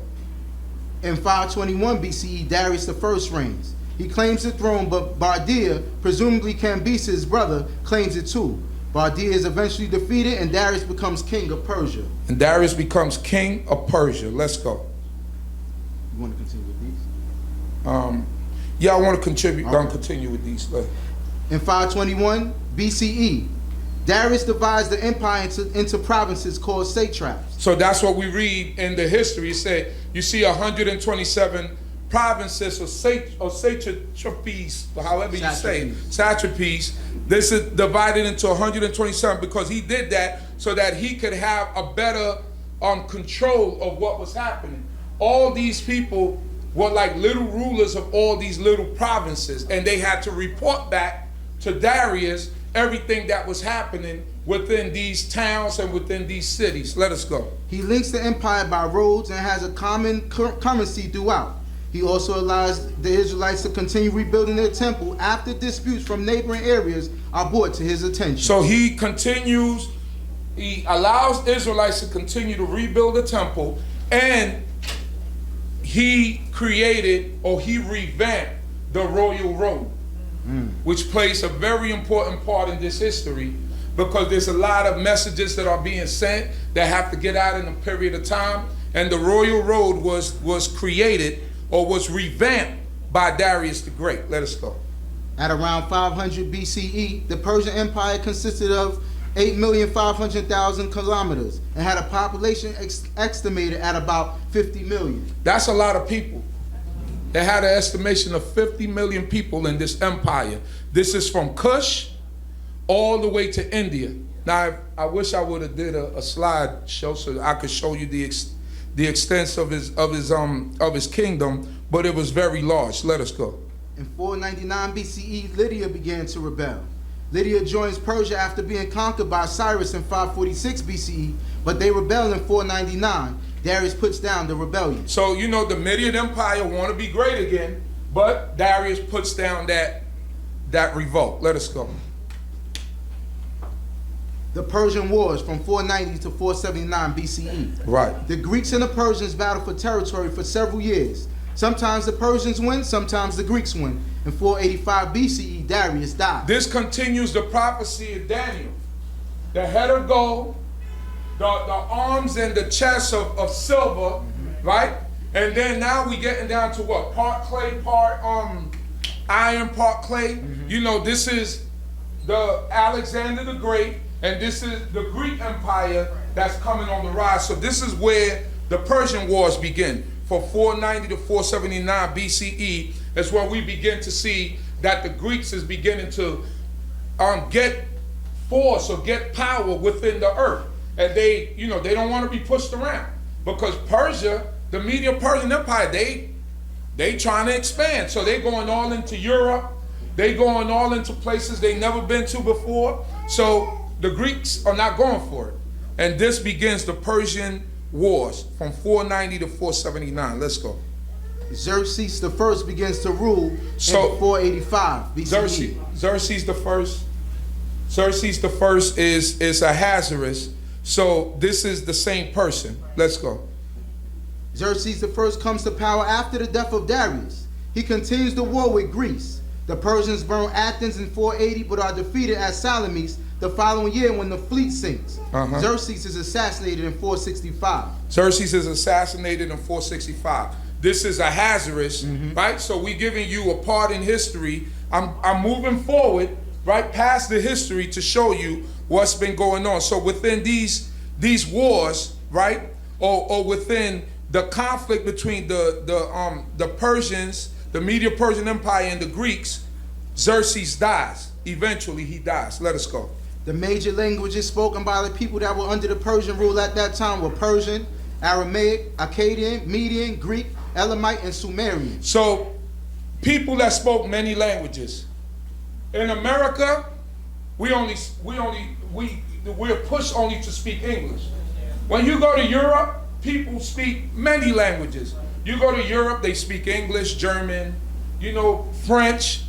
People are very educated. They speak Spanish. So this is no different back then, since he covered all these areas. They had to know all these languages, and they spoke all of these languages. They had to know how to do this. Now let us go back to the Tanakh. So just giving you a background of what's happening and what's going on here. So he threw a banquet for 180 days, which is half of a year, and let us go. Verse 5. And when these days were fulfilled, the king made a feast unto all the people that were present in Shushan, the castle, both great and small, 7 days, in the court of the garden of the king's palace. So, because he hosted this party from all these people that came from all over his kingdom, now he hosted a party for 7 days from just his princes and the people that were right there in his palace. Right? So, y'all, we hosted these people. They went back home. Now we gonna party and we gonna have a good time for 7 days. Let us go. There were hangings of white, fine cotton, and blue, bordered with cords of fine linen and purple, upon silver rods and pillars of marble. The couches were of gold and silver, upon a pavement of green and white and shell and onyx marble. Yep. And they gave them drink in vessels of gold, the vessels being diverse one from another, and royal wine in abundance, according to the bounty of the king. We talking about hangings. You sisters know what's the best hangings and curtains and no cheap drapery. I'm talking about stuff that's intertwined with gold, marble floors, you know, cups that were diverse one from another, because he conquered a lot of places.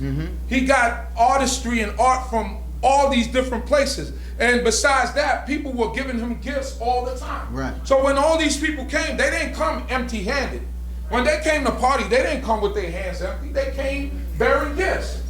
So he had diverse things from all these lands, and he allowed his people that lived with him to enjoy all the amenities that he had within his court and within his temple. He said, we're going to have fun. He said, we're going to have us some good wine. He said they had the king's wine. You know the king's wine was in, what was that? Wild Irish Rose? King's wine wasn't none of that stuff. That stuff that we drink. Not even Manischewitz. That's that top shelf stuff. Now, I'm not a drinker, so I don't know what's top shelf wine.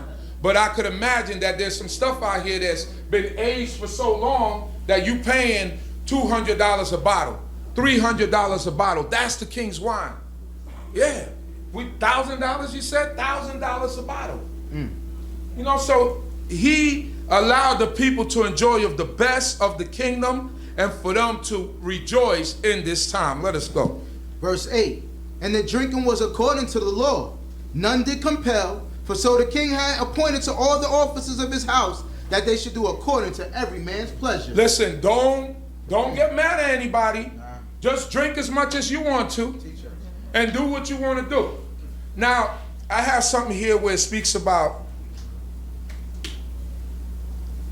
Herodotus on Persia and the Persians. And what did he say about they drinking? He said they are very fond of wine. This is Herodotus. Now, Herodotus was a Greek philosopher, right? And this is what he said about the Persians and their drinking and their habits. What does it say? They are very fond of wine and drink it in large quantities. They drink it in large quantities. So most of their feasts consist of wine. Let us go.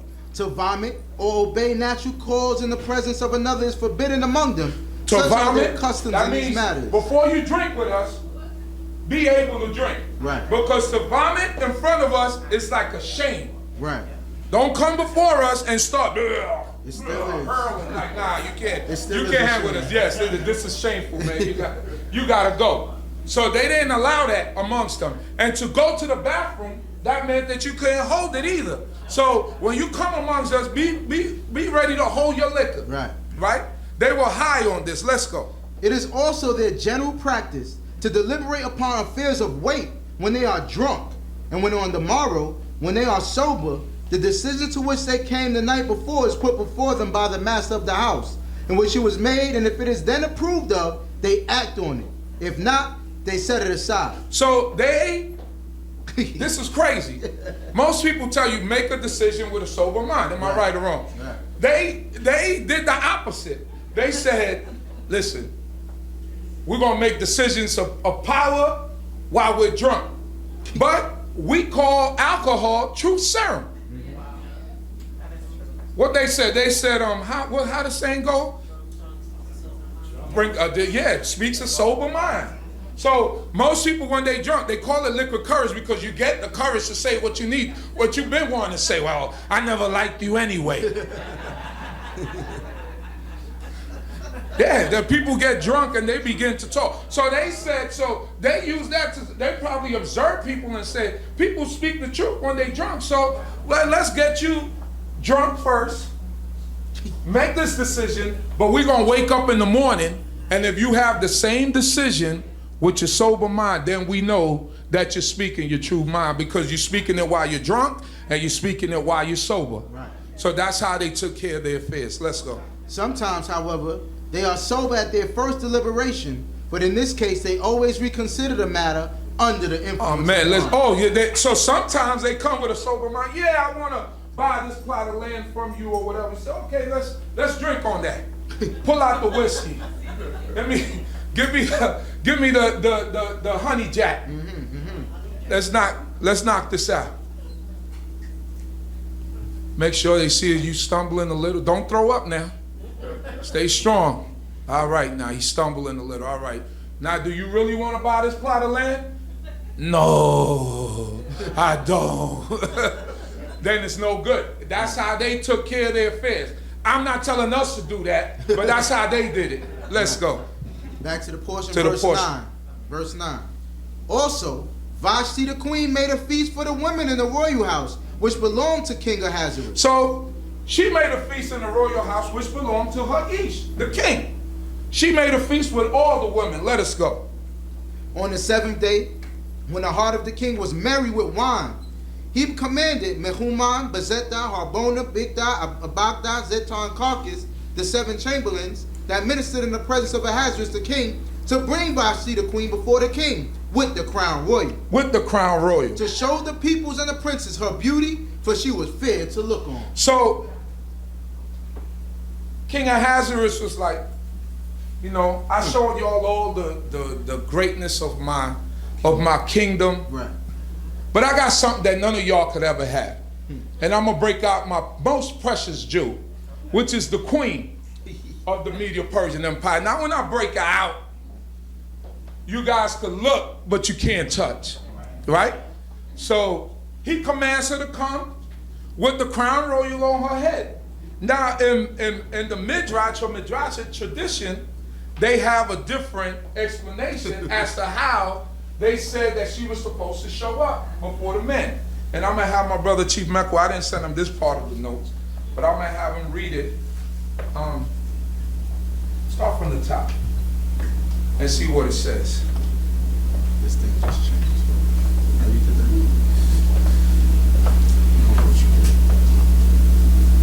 He's technologically challenged. He's got his That's a fact.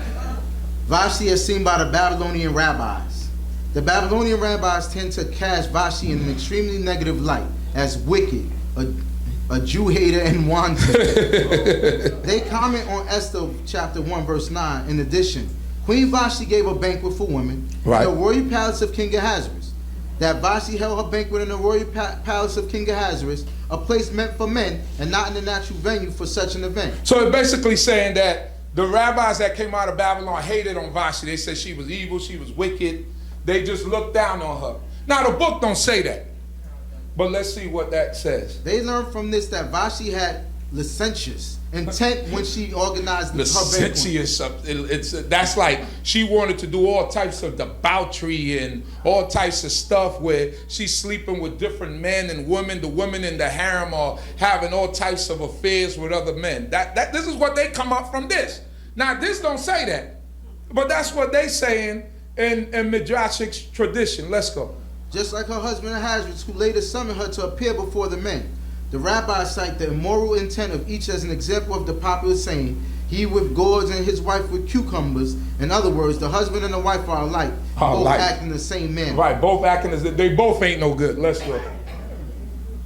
Esther 1:10 records on the 7th day when the king was all right, this wine, is the one I want you to pay attention to. Let's go. On which the rabbis observed that the 7th day of Ahasuerus' banquet was also the 7th day of the week, that is the Shabbat. So they come up with the 7th day was the banquet was the Shabbat day. That's what they saying. It doesn't say here, it just says a 7th day, right? From when the banquet began. The banquet could have began at any time, and they just counting 7 days. There was a 7-day process of them doing this. Let's go. When the Israelites eat and drink on the Shabbat, they utter words of Torah and praises to God. But when the non-Jewish peoples eat and drink on this day, they begin with indecent talk. So they're formulating all this stuff from just this history that doesn't say that. But they saying that, you know, when Israelites eat and drink on Shabbat, they talk Torah. But other people do not. They talk whatever they want to talk. Let us go. And so it was the banquet of Ahasuerus where an argument erupted among the men. So they saying this happened on the 7th day. An argument erupted among the men. Among all the men that he had there. Let's go. Some said the Median women are the fairest. Some said the Median women are the most beautiful women. The others said what? While others claim Persian women are the fairest. The others said Persian women are the fairest. Let's go. Ahasuerus replied to them, the vessel that I use, that is his wife, is neither Mede nor Persian, but Chaldean. Said now I don't know where they got that from, this history, that she was Babylonian, but Esther is Babylonian. Is what they said, that she's Babylonian. So they said, he said the vessel that I drink out of. And you could take it any way you want to take that. But he said the vessel that he drank out of, right, is the fairest among all the women. Let's go. And then he asked, do you want to see her? And he posted to him, do you want to see whether or not she's the fairest among them all? Let's go. They told him yes. They said yes. But only if she's naked. But only if she's naked.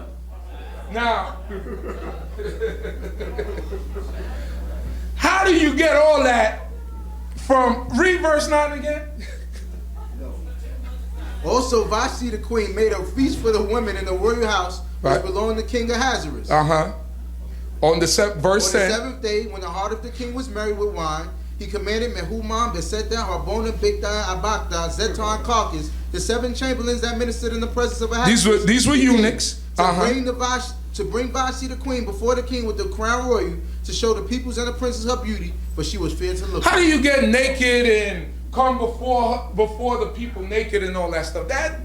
That's somebody made up that story, right? This has nothing to do with what the history is showing. But I like to show you other things to see how people think and how people write up the history and what they add to it, what they diminish from it. Let's keep reading. Back to the portion. Back to the portion. Verse 11. Verse 11. To bring Vashti the queen before the king with the crown royal, to show the peoples and the princes her beauty, for she was fair to look on. She was beautiful to look on. Let's go. But the queen Vashti refused to come at the She king's refused to come. Let's go. By the chamberlains. Therefore was the king very wroth, and his anger burned in him. He sobered up real quick. He said, what? She won't come? I called her. Did you tell her that I called her personally? I said, yeah, king, but she just refusing to come. So now his anger was through the roof. Let's go. Then the king said to the wise men who knew the times, for so was the king's manner toward all that knew law and judgment. And the next unto him was Karshina, Shetar, Amata, Tarshish, Meres, Marsina, and Memucan, the 7 princes of Persia and Media, who saw the king's face and sat first in the kingdom. Sat first in the kingdom. So these are his advisors, right? And now they saw his face. Now they have to come up with something because the king can't be disrespected. Let us go. What shall we do unto the queen Vashti according to law? For as much as she have not done the bidding of the king Ahasuerus by the chamberlains. By the chamberlains. So this is his men telling him, listen, what shall we do unto her by law? So let's look into the book of the Persians or the Medes, whatever laws that they have set up, and then we determine from there what should be done to her. Let us go. And Memucan answered before the king and the princes, Vashti the queen have not done wrong to the king only, but also to all the princes and to all the peoples that are in the provinces of the king Ahasuerus. Man, this thing is not going to only affect your house. Right. It's going to affect my house because like he said, they could use reference. Right? Vashti disrespected Ahasuerus and nothing happened to her. So you going to jump? No. You greater than the king? So they was like, nah, we got to stop this right now, king. Because we don't want rebellions throughout all of our homes. Let us go. For this deed of the queen will come abroad unto all women, to make their husbands contemptible in their eyes. When it will be said, the king Ahasuerus commanded Vashti the queen to be brought in before him, but she came not. Yeah, they're going to be contemptible. Like, you can't tell me that. You're going to be despicable in mind. You can't tell me nothing. When he told her to come, she didn't come. So what you telling me? You don't run nothing. Vashti running. Let's go. And this day will the princesses of Persia and Media who have heard of the deed of the queen say the like unto all the king's princes. So will there arise enough contempt and wrath, if it please the king. Let there go forth a royal commandment from him, and let it be written among the laws of the Persians and the Medes, that it not be altered, that Vashti come no more before King Ahasuerus, and that the king give her royal estate unto another that is better than she. You see, this is something that affected the whole kingdom. So when they put this law together, it wasn't only because they didn't like Vashti, it's because she violated. So they had to make a rule so that a power shift didn't happen. Like today. Let us go. And when the king's, verse 20, and when the king's decree which he shall make shall be published throughout all his kingdom, great though it be, all the wives will give to their husbands honor, both to great and small. I'm still the king of my castle. Right. That's what basically it is. The man is still the king of his castle. Now the Most High God told us that he gave us a woman as a helpmeet. Now a helpmeet is a person. Now your wife could be greater than you when it comes to certain things, and you have to acknowledge that. But at the end of the day, the buck stops with the man. He's the decision maker because God looks at him first. God judges him first because he's the one who is the head of the house. He's responsible. Your wife could be the smartest person in the world, but at the end of the day, the man is the one that's responsible for that house. Let us go. And the word pleased the king and the princes. And the king did according to the word of Memucan, for he sent letters into all the king's provinces, and to every province according to the writing thereof, and to every people after their language, that every man should bear rule in his own house, and speak according to the language of his people. They wrote it in all the languages that I told you they spoke before, so that everyone would understand that man bear rules in his house. And the man is the king of his castle. Let's go. Chapter 2. After these things, when the wrath of King Ahasuerus was assuaged, he remembered Vashti, and what she had done, and what was decreed against her. Then said the king's servants that ministered unto him, let there be sought for the king young virgins fair to look on, and let the king appoint officers in all the provinces of his kingdom, that they may gather together all the fair young virgins unto Shushan the castle, to the house of the women, unto the custody of Hagar, the king's chamberlain, keeper of the women.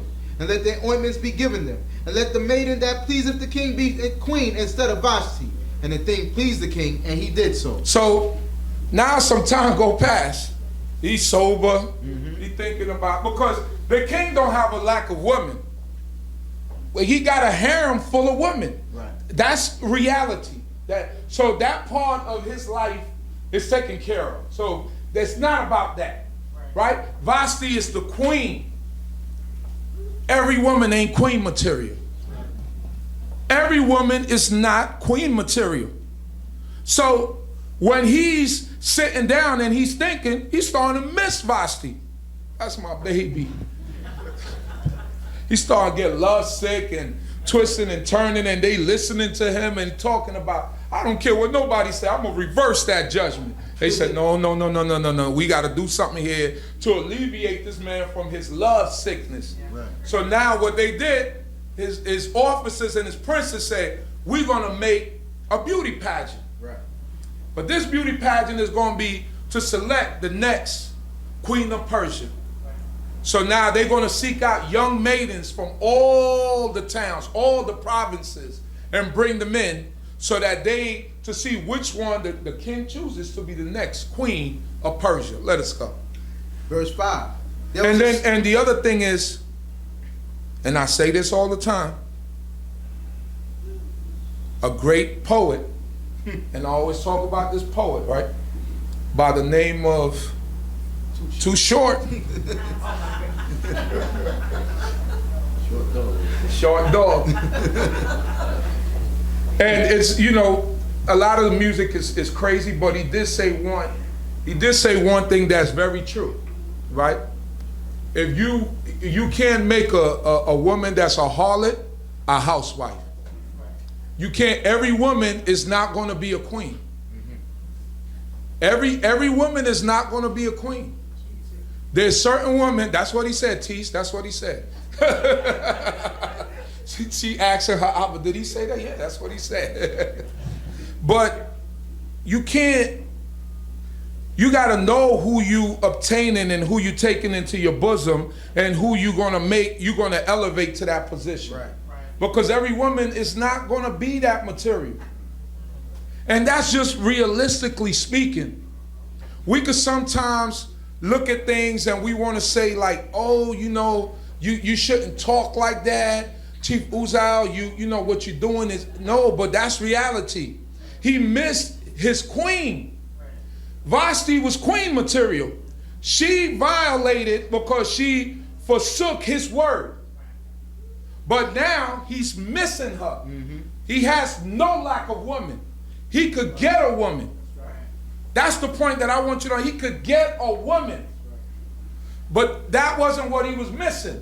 A wife or nashim, as some men have, it's a different caliber. Different quality. That's reality. I mean, so if you put yourself in the value of, or you lower yourself to that value, then that's how you're going to be treated. But if you value yourself, you're going to be treated as a queen. And people are going to see queen qualities. Let us go. Verse 5. There was a certain Yehudite in Shushan the castle, whose name was Mordecai, the son of Yair, the son of Shimei, the son of Kish, a Benjamite, who had been carried away from Jerusalem with the captains that had been carried away with Jeconiah, king of Yehuda, whom Nebuchadnezzar, the king of Babylon, had carried away.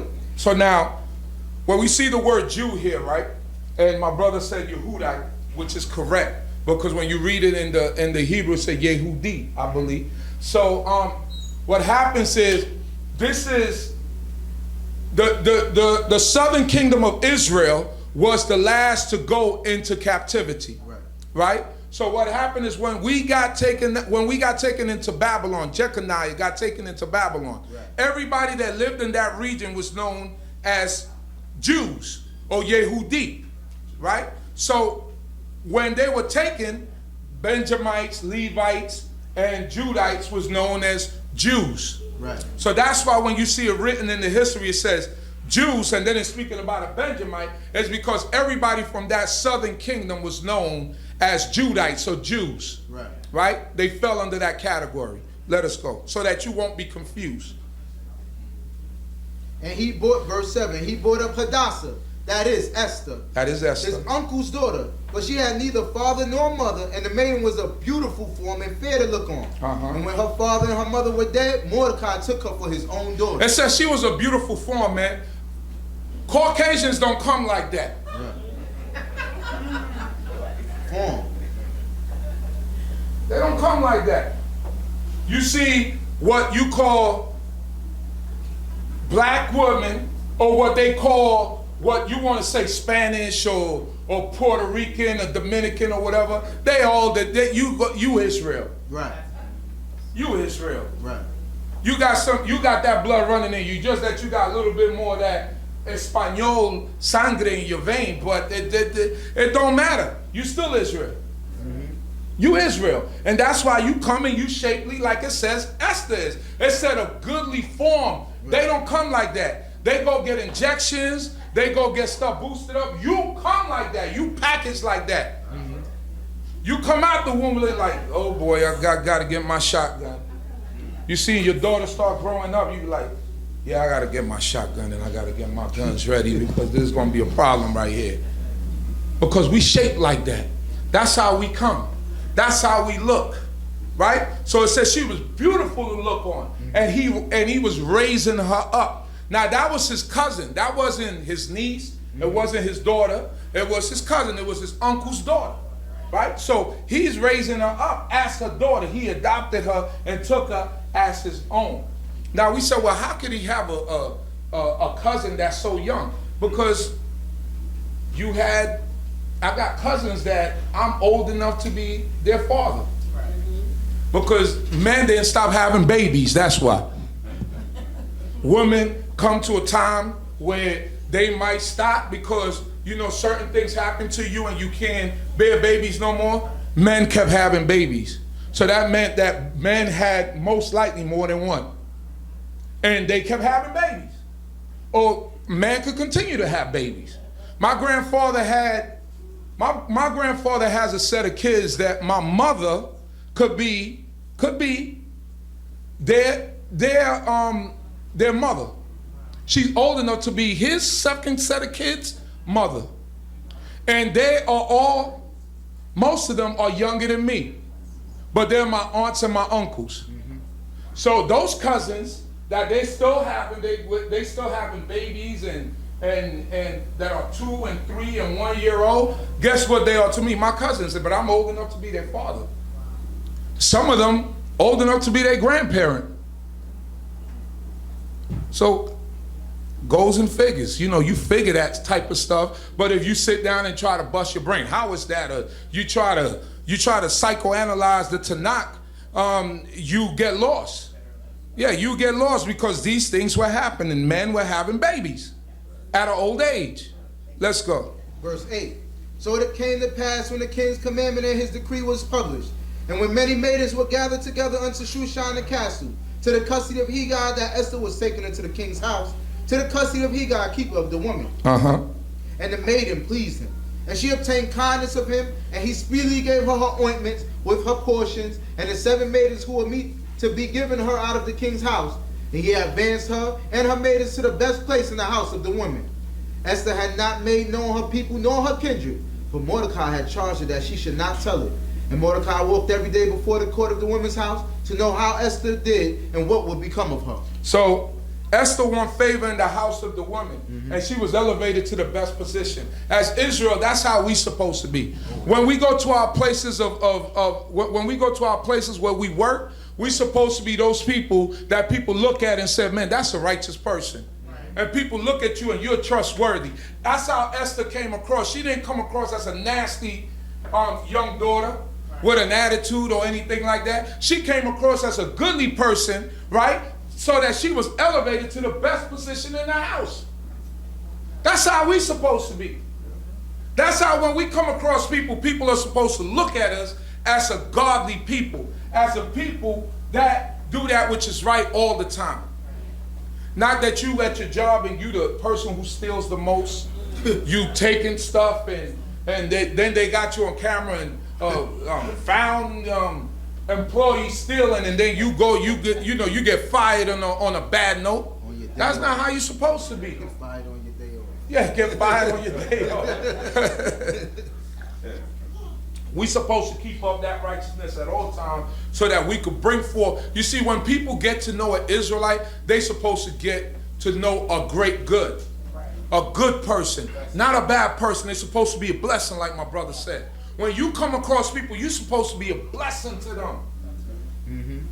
Not a curse, not when they see you, man, I wish he wasn't here. I wish he wasn't here. Because you gossip, you talk, you do this, you do that, and you can't stop talking, you can't stop gossiping, you can't stop doing those things. You're supposed to be a great good, a blessing to the people. Let us go. Verse 12. Now when the turn of every maiden was come to go into King Ahasuerus, after that it had been done to her, according to the law for the women, 12 months for so were the days of their anointing accomplished, to wit, 6 months with oil of myrrh, and 6 months with sweet odors, and with other ointments of the women. When then the one maiden came unto the king, whatsoever she desired was given her to go with her out of the house of the woman unto the king's house. So these girls, because these girls work, so they might develop some bunions, some callus and stuff like that. They marinated in some oils for 12 months. Sit down, get in some spices and let that stuff get in your pores, and because you're not just gonna come before the king any old how. Right. You know what I mean? Grow out your nails, clean up underneath there. Do the stuff that you women like doing. What you think that doing your nails and putting on makeup and all that stuff is new? That stuff is not new.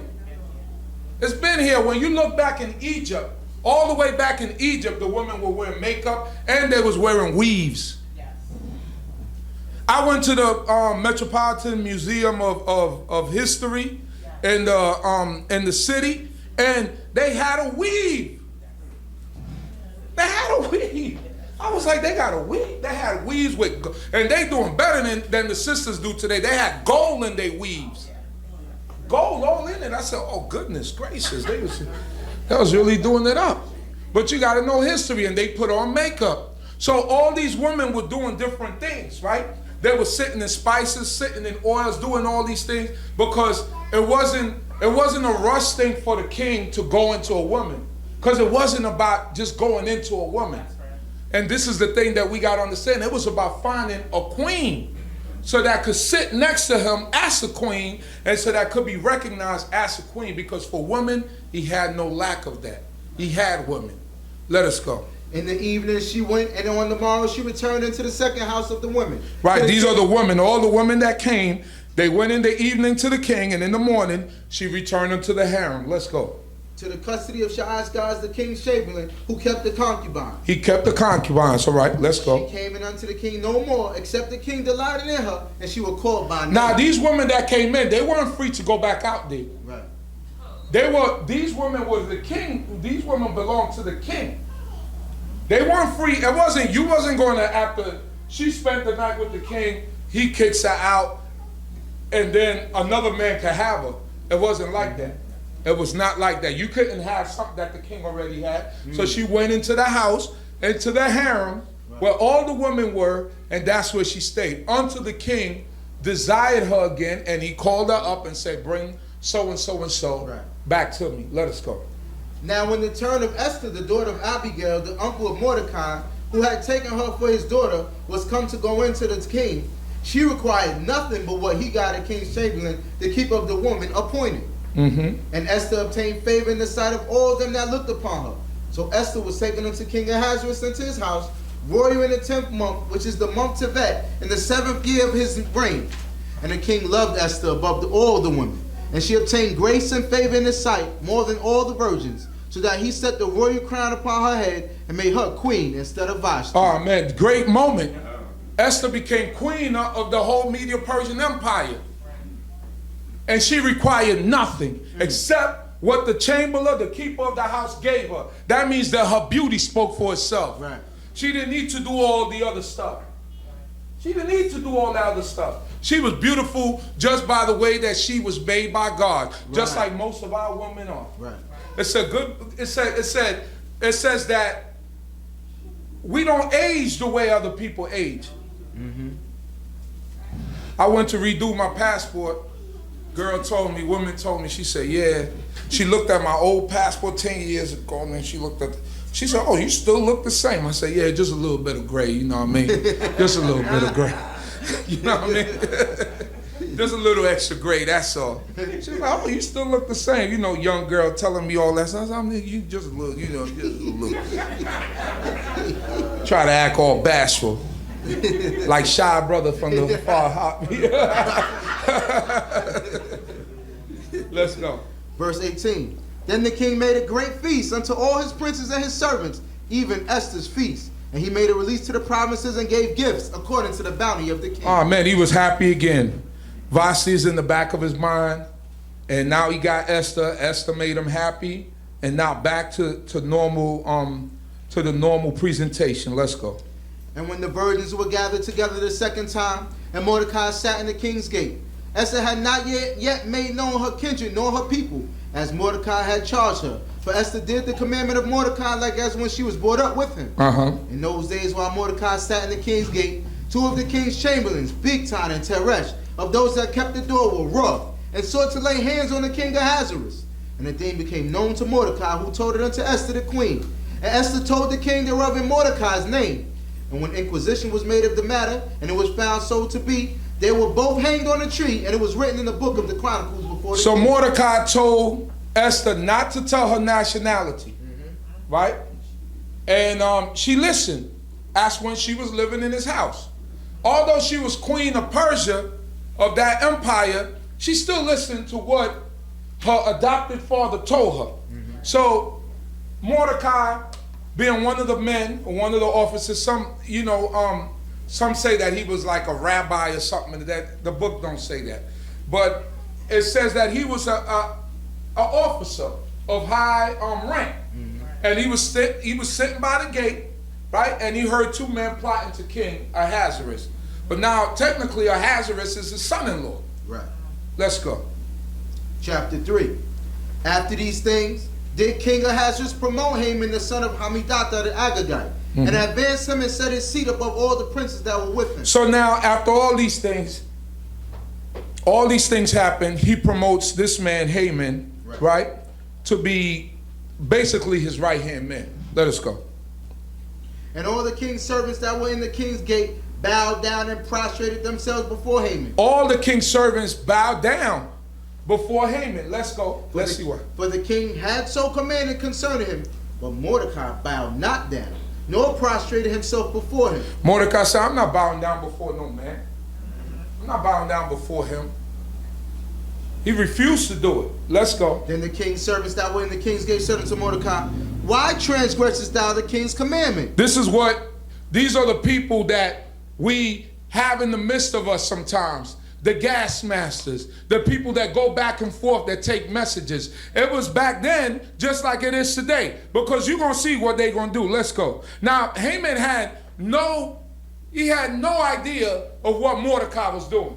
Mordecai was probably laying in the cut. Haman probably couldn't see him. But somebody brought it up to Haman's attention that there's a guy out there that doesn't bow down to you. And the king said that everyone has to bow down to you. Let's go. Now it came to pass when they spoke daily unto him, and he hearkened not unto them, that they told Haman to see whether Mordecai's words would stand. But he had told him that he was a Judite. He said he was a Judite. Let's go. And when Haman saw that Mordecai bowed not down, nor prostrated himself before him, then was Haman full of wrath. He was full of wrath. But that's ego.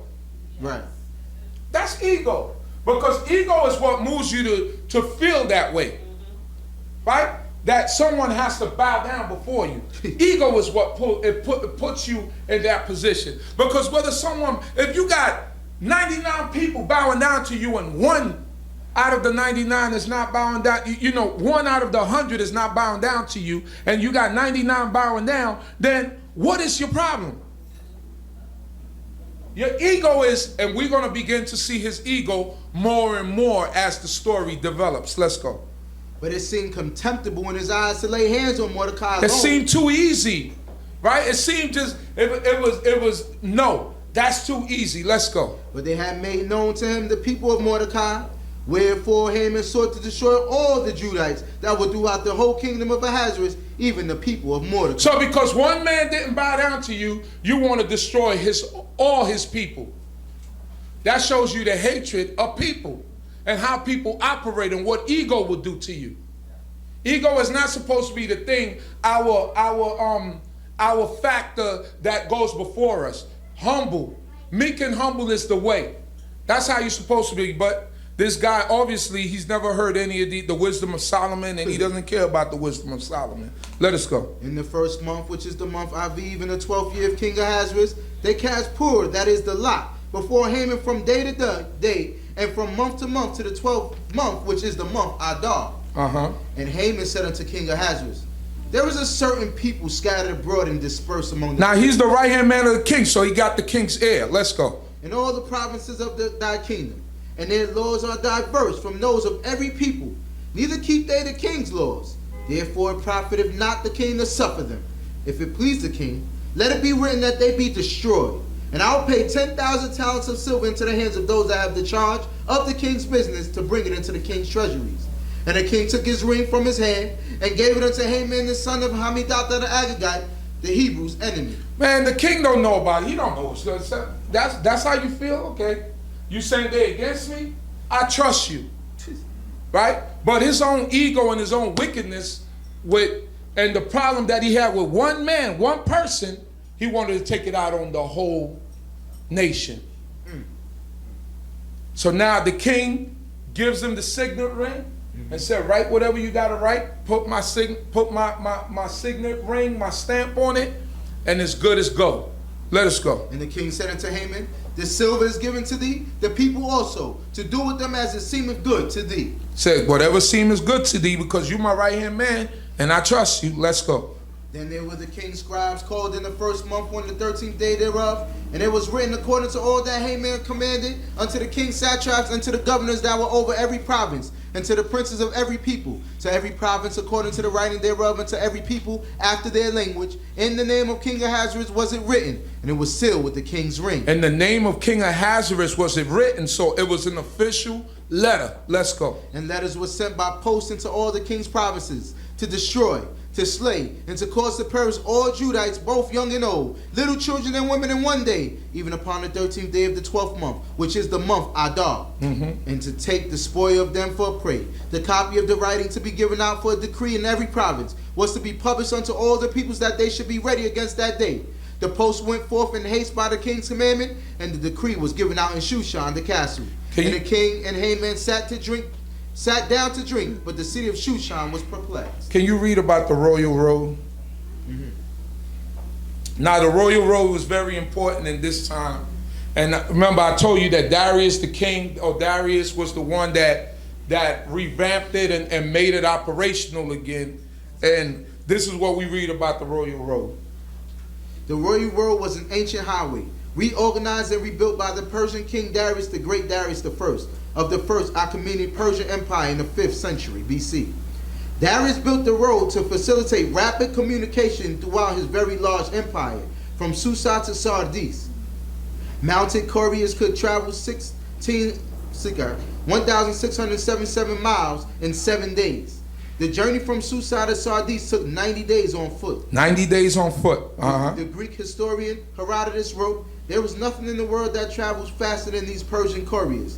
Herodotus is praised for these messengers. Neither snow, nor rain, nor heat, nor gloom of night stays these couriers from the swift completion of their appointed rounds.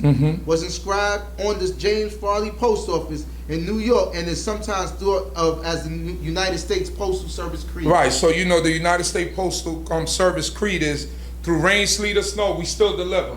I don't think that's true. I think sometimes they miss, but you know, they miss sometimes through snow. They getting lazy now, you know, but we got this royal road was essential to get messages out. And something that took 90 days on foot, like a travel that took 90 days on feet, it only took them 7 days on their royal steeds and on their horses. Wow. So this was important for them to get messages out to all the languages and to all the provinces as to what was going to happen. And this was going to be the annihilation of the nation within the empire. Let's go. Chapter 4, Hallelujah. Hallelujah.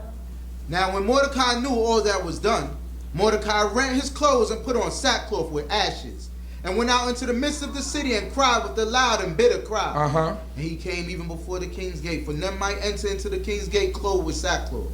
And in every province whithersoever the king's commandment and his decree came, there was a great mourning among the Judites, and fasting, and weeping and wailing, and many lay in sackcloth and ashes. Now, if you haven't noticed yet, the book of Esther is one of the books in the Tanakh that never mentions the name of the Most High.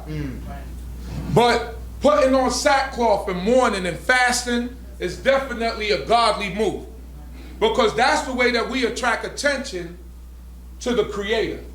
So when we put on sackcloth and we mourn and we do all these things, that's how we attract the attention of the Creator of heaven and earth. And that's godly in itself. So once he heard what was going to happen, he went and he did the first thing that he knew was right. Was to get the attention of Yah. So he went out into the city and he cried loud, so that everybody would know that this is a great and an awful day before the Most High God. And everybody should know what is about ready to happen, or what they perceive to do to the nation of Israel. Let's go. Verse 4. And Esther's maidens and her chamberlains came in and told her, and the queen was exceedingly pained. So you know, they telling her, listen, your uncle is outside with his clothes all torn, and he got sackcloth on, and he got ashes on his head. Like, what's going on? Like, we don't know what's going on with him. Now remember, Esther's in the palace. She hasn't heard of the decree.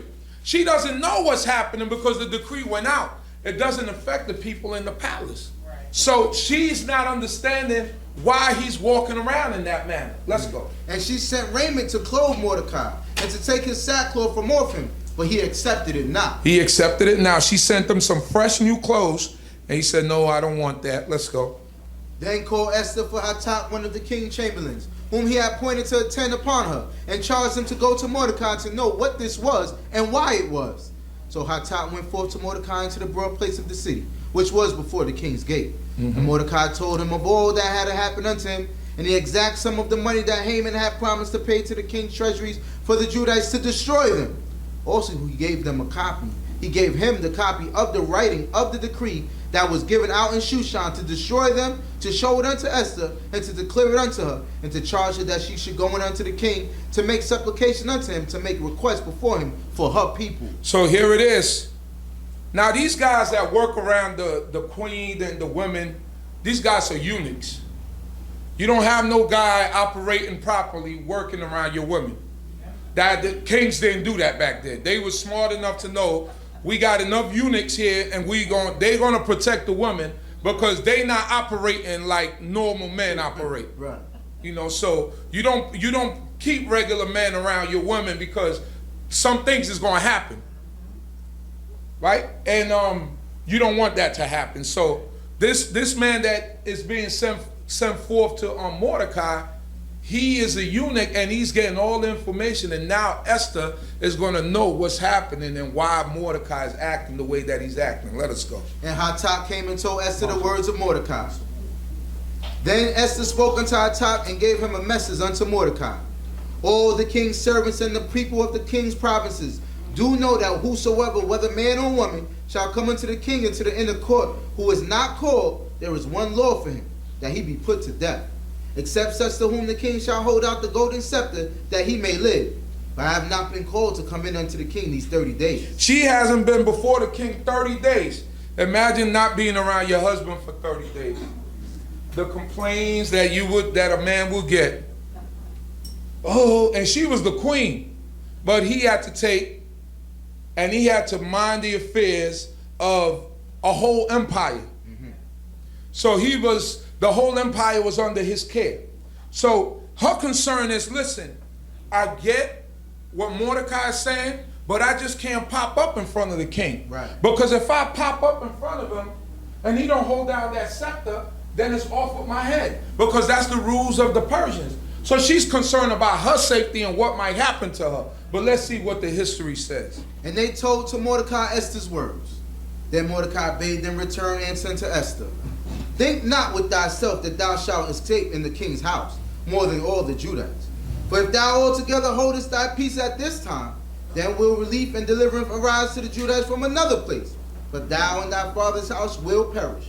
And who knoweth whether thou art not come to royal estate for such a time as this? Then Esther bade them return and sent to Mordecai.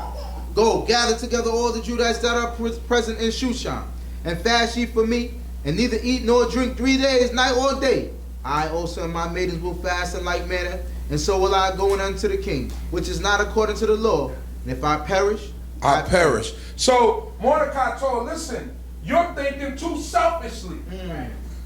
You're thinking about what's going to happen to you. Sometimes when we live in life and when we're doing certain things, you have to make a sacrifice so that the people that come behind you could benefit from that sacrifice. People have made sacrifices. So he's telling her, listen, you think that you're safe in that house. He said, but you and your father's house gonna be wiped off the face of the earth. He said, the Most High God will find somebody else to do his bidding. He said, but perhaps you were put in that position. Yes. You were put in that position for this exact moment. So you have to consider that. Right? And he could speak to her. Why? Because she respected him. She didn't say, you're just my cousin. I don't want to hear what you got to say. When someone is older than you, when someone been around longer than you, when they giving you advice and when they giving you wisdom, it's smart for you to take it. But now he was telling her as a father, listen, this is what's going on and this is what you must do. But if you don't do it, God is going to put somebody else there. This is your test. Don't allow your ego or your fear to overtake you. Sometimes fear overtakes you, you know. But you know, fear is part of life. But you got to overcome fear, because if you don't overcome fear, you can't begin to win or to live. You have to overcome fear.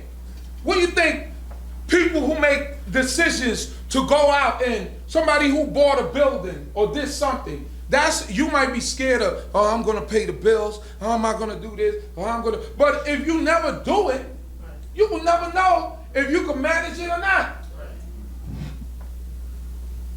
So fear holds us back and don't allow us to succeed.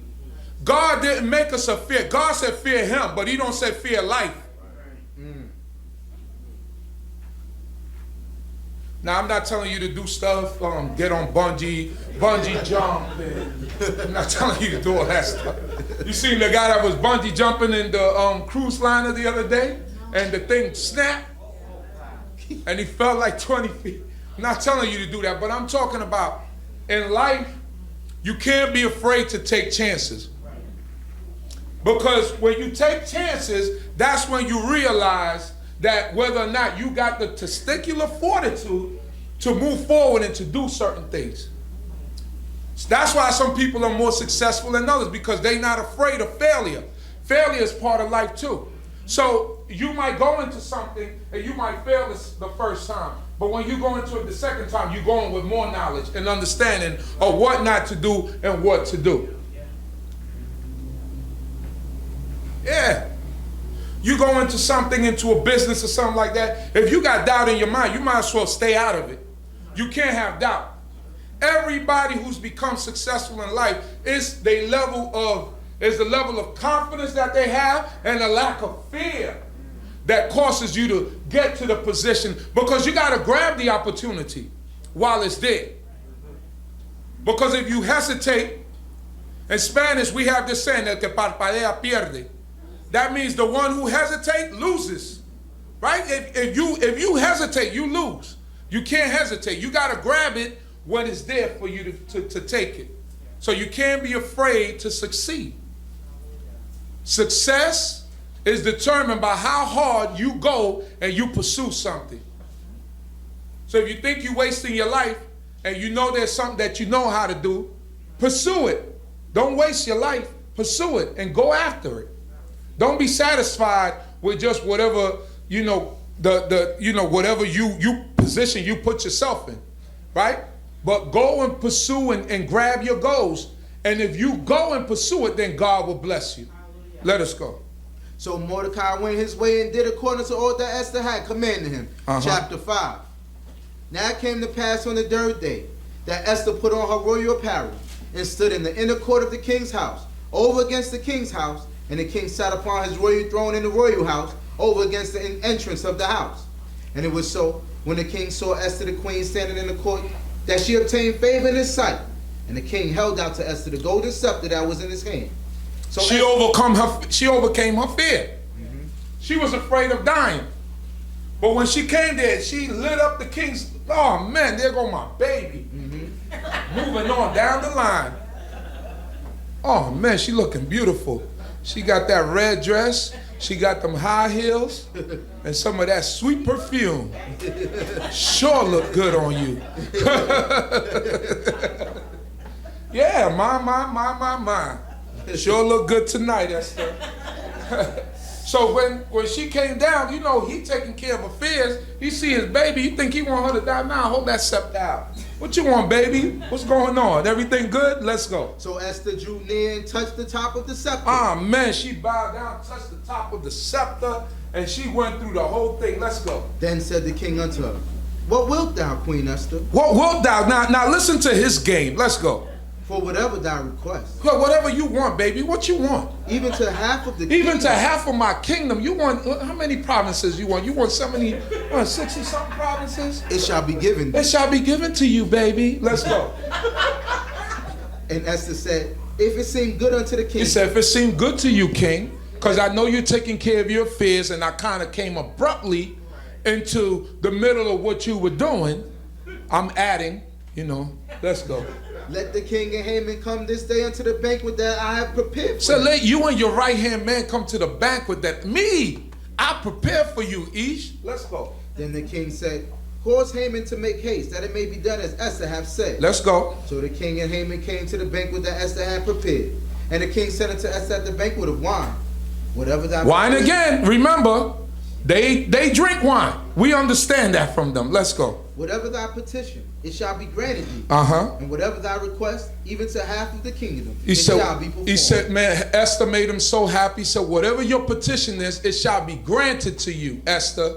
Let's go. Then answered Esther and said, my petition and my request is, if I have found favor in the sight of the king, and if it please the king to grant my petition, and to perform my request, let the king and Haman come to the banquet that I shall prepare for them, and I will do tomorrow as the king has said. Said, look, if you really mean that, then I need you to come back again tomorrow. I'm going to have another banquet, and then I'm going to tell you what's really on my mind. Let's go. Then went Haman forth that day joyful and glad of heart. But when Haman saw Mordecai in the king's gate, that he stood not up, nor moved for him, Haman was filled with wrath against Mordecai. So Haman was happy. She invited me, and she wanted me to come back tomorrow. And as soon as he saw Mordecai, I hate that so-and-so, and I wish that's your ego. You just been invited to a place of put in a place of honor, and you worried about this man on the bottom of the pole, and you worried about him. But that's your ego, and that we see the Most High all in this book, because his own ego is going to work against him. Let us go. Nevertheless, Haman refrained himself and went home. And he sent and fetched his friends and Zedesh his wife. And Haman recounted unto him the glory of his riches, and the multitude of his children, and everything as to how the king had promoted him, and how he had advanced him above the princes and servants of the king. Now who does that? You call your friends over to tell them how much money you got, to tell them how many cars you got, to tell them about all the good things that happen. Who does that? You call your friends over to do that? That's ego. Who does it? That's what he did. That's what it said that he did. He called his friends over, his wife and his children, to tell them how great his life is. Let us go. Haman said moreover, yea, Esther the queen did let no man come in with the king unto the banquet. Oh man, it was only prepared, me. She only let myself. me come there. Just me and the king. Y'all will never get that opportunity. It's only me. Let's go. And tomorrow also am I invited. And guess what? Tomorrow I'm invited to the second banquet. Nobody else is invited, just me and the king. Let's go. Yet all this availeth me nothing, so long as I see Mordecai the Hebrew sitting at the king's gate. I can't live right, because this, although I've been invited to the king's palace, to the queen's banquet, this guy right here is driving me crazy. This explains the mentality of a narcissist person, of a narcissistic person. He's a narcissist. He can't see past himself. And his spirit is going to begin to show more and more as the story develops. Let's go. Then says Zedesh his wife and all his friends unto him, let a gallows be made of 50 cubits high, and in the morning speak thou unto the king that Mordecai may be hanged thereon. Wicked. Then go thou in merrily with the king unto the banquet, and the king, and the thing pleased Haman, and he caused a gallows. You see, when you wicked, you breed wicked people around you. That's a fact. Right? So when you wicked, you breed wickedness around you. So your wife can't tell you, a good wife will go, are you serious? Like, let that go. You've been invited to the queen's banquet, just you and the king, and you thinking about Mordecai? You need to go enjoy yourself and leave that man alone. But that dude, she telling him, oh, build a gallows and hang him on it. She wicked. But he bred that. He bred wicked people, little wickedly people around him. That's what he bred. Because a good wife is going to be, you know, when you got a good wife, you be hot going through the roof, and she be like, you need to calm down. Just calm down. You don't need, your pressure gonna go up. You're not even speaking right. You taking it out on the children. Can you just calm down for a second and think about what you're saying? But that's not what she did. She added more fuel to the fire. Let us go. Chapter 6. On that night could not the king sleep, and he commanded to bring the book of records. So now we see the Most High all in this. He can't sleep. He twisted and turning. On that same night, the night before the banquet, you know what I mean? He twisting and turning. He can't think. He can't sleep. He got insomnia, whatever's going on with him. Let's go. He commanded to bring the book of records of the chronicles, and they were read before the king. Right? So he said, read the books of the records of the chronicles of things that happened, so I could recall some of this stuff. Let's go.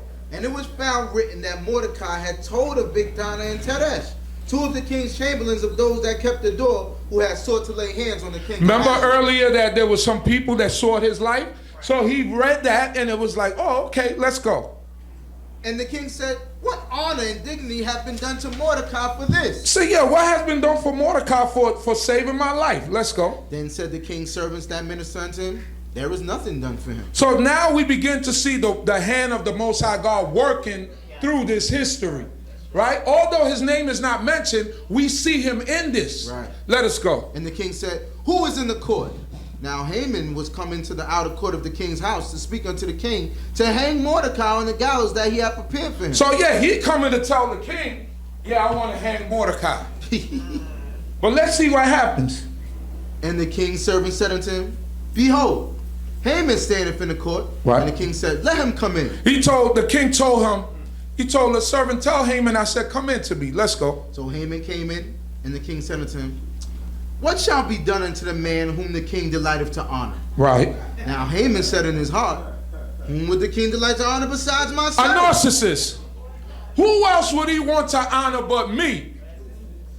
Who else would he want to give an award or a reward to but me? There's nobody else that he could do that to. Now he just elevated you to be his right-hand man. The queen has invited you to a banquet, but you can't see past yourself. No. In his mind, he said, who else would he want to honor but me? So let's see what's really on his mind. Let's read it. And Haman said unto the king, for the man whom the king delighteth to honor, let royal apparel be bought which the king useth to wear. Said, listen, for the man which the king wants to honor, get some royal apparel, some robes that the king used to wear.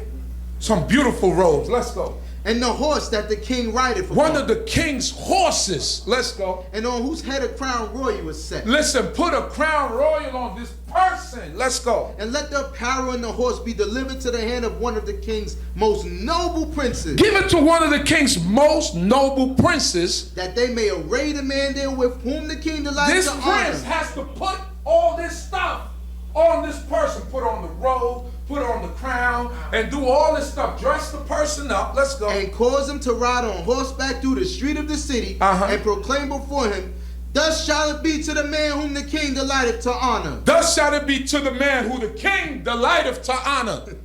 So he wants to, because he thinks that this is going to come on him, he wants to embarrass somebody else, because that's his ego and that's his narcissism that's telling him, I'm going to embarrass somebody else. So my ego is driving me to do all these things in order so that I can embarrass somebody else and so that I could really look like what I really want to be, which is king. That's the reality of Haman. He's wicked. This is true wickedness right here. Let us go. Then the king said to Haman, make haste and take the apparel and the horse, as thou hast said, and do so even to Mordecai the Judite. Oh my goodness, this is the part of the story where, you know, in the movie should go bum, bum, bum. This is the climax, right? Because now we have the person that's the protagonist and the antagonist, and now it's that moment like, oh my goodness, the winds are changing. Right. Because at one moment you coming to kill this man, but now you got to do everything that you said out of your mouth, and you got to bestow it upon this man. And let's see what he does. And do so to Mordecai the Judite that sitteth at the king's gate. Let nothing fail of all that thou hast spoken. Said, let nothing fail of what you've spoken. That means put the crown on him, put the robe on him, go on horseback. Said, thus shall it be done to any who thus and thus and thus to the king. You got to do all of this. Let's go. Then took Haman the apparel and the horse and arrayed Mordecai, and caused him to ride through the street of the city, and proclaim before him, thus shall it be done unto the man whom the king delighteth to honor. So he had to ride and said, thus shall it be done. And all the people that knew the rift that was going on, it was like, goodness gracious, what's going on here? Because, you know, all the gas masters at the beginning that was coming back and forth with the messages that knew the internal conflict, because the king really didn't know the internal conflict. But these people knew. They said, oh boy, something is happening here. Something is wrong. And this is the Most High God turning the wheels. The wheels are turning. Let us go. And Mordecai returned to the king's gate, but Haman hastened to his house, mourning and having his head covered. he jumping and crying, and look at what happened next. And Haman recounted unto Zeresh his wife and all his friends everything that had befallen him. Then said his wise men and Zeresh his wife unto him, if Mordecai, before whom thou hast begun to fall, be of the seed of the Hebrews, thou shalt not prevail against him, but shalt surely fall before him. Oh, that's the wisest thing they told him. Said, if that happened to you, that means that your fall has begun. And your end is near, my boy. Let's go. While they were yet talking with him, came the king's chamberlains and hastened to bring Haman to the banquet. He don't have a time to breathe. You just did this, you went home crying, and now the king's chamberlain said, yo, Esther's banquet, let's go. Yep. Let's go. Chapter 7. Uh-huh. So the king and Haman came to the banquet with Esther the queen. And the king said unto Esther on the second day at the banquet of wine, whatever thy petition, Queen Esther, it shall be granted thee, and whatever thy request, even to half of the kingdom, it shall be performed. So you know what they say, what they call it, Murphy's Law? Anything that can't go wrong will go wrong, right? This is what's happening now. It's like everywhere he turned, it's like he thinking he going, all right, that happened. I'll get over my embarrassment. At least I'm here with the king and with Esther. We're going to drink some wine and we're going to be good. And I got to look forward to the annihilation of these people anyway. Let's go. Then Esther the queen answered and said, if I have found favor in thy sight, O king, and if it please the king, let my life be given me at my petition, and my people at my request. For we are sold, I and my people, to be destroyed, to be slain and to perish. But if we had been sold for bondmen and bondwomen, I had held my peace. For the adversary is not worthy that the king be in damage. She said, look, just spare my life, king. She said, that's my petition and my request. She said, if we had just been sold into bondage, she said, I would have accepted it. She said, but just spare my life. So now the king is like, what are you talking about? What, hold on, run this story by me again. Explain to me what's going on, because I don't know what you're talking about. Let's go. Then spoke the king of Ahasuerus and said unto Esther the queen, who is he, and where is he, that does presume in his heart to do so? He said, who got the gall to think that they're going to put their hands on you? Who is he, and where is he, so I could take his head off? Let's go. And Esther said, an adversary and an enemy, even this wicked Haman. Bum, bum, bum. Wicked Haman. You wicked. An adversary and an enemy. They call him a shaitan in Hebrew. He's an adversary. This wicked Haman. And now let's see what Haman does, because his cod, the boy, that thing is tightening up like this, and he's like, oh, what's going on here? This is not going good. Let's go. Then Haman was terrified before the king and the queen. And the king arose in his wrath from the banquet of wine and went into the palace garden. But Haman remained to make request for his life to Esther the queen. For he saw that there was evil determined against him by the king. Man, he sobered up quick a couple of times. Remember, he was banquet of wine with Vashti. She refused to come. He had to sober up. Now this, my right-hand man, I got to sober up. So he took a step out into the garden to try to get some air, to try to process exactly what's going on. And let's go. Then the king returned out of the palace garden into the place of the banquet of wine, and Haman was fallen upon a couch whereon Esther was. Then said the king, will he even force the queen before me in the house? The visuals was all wrong.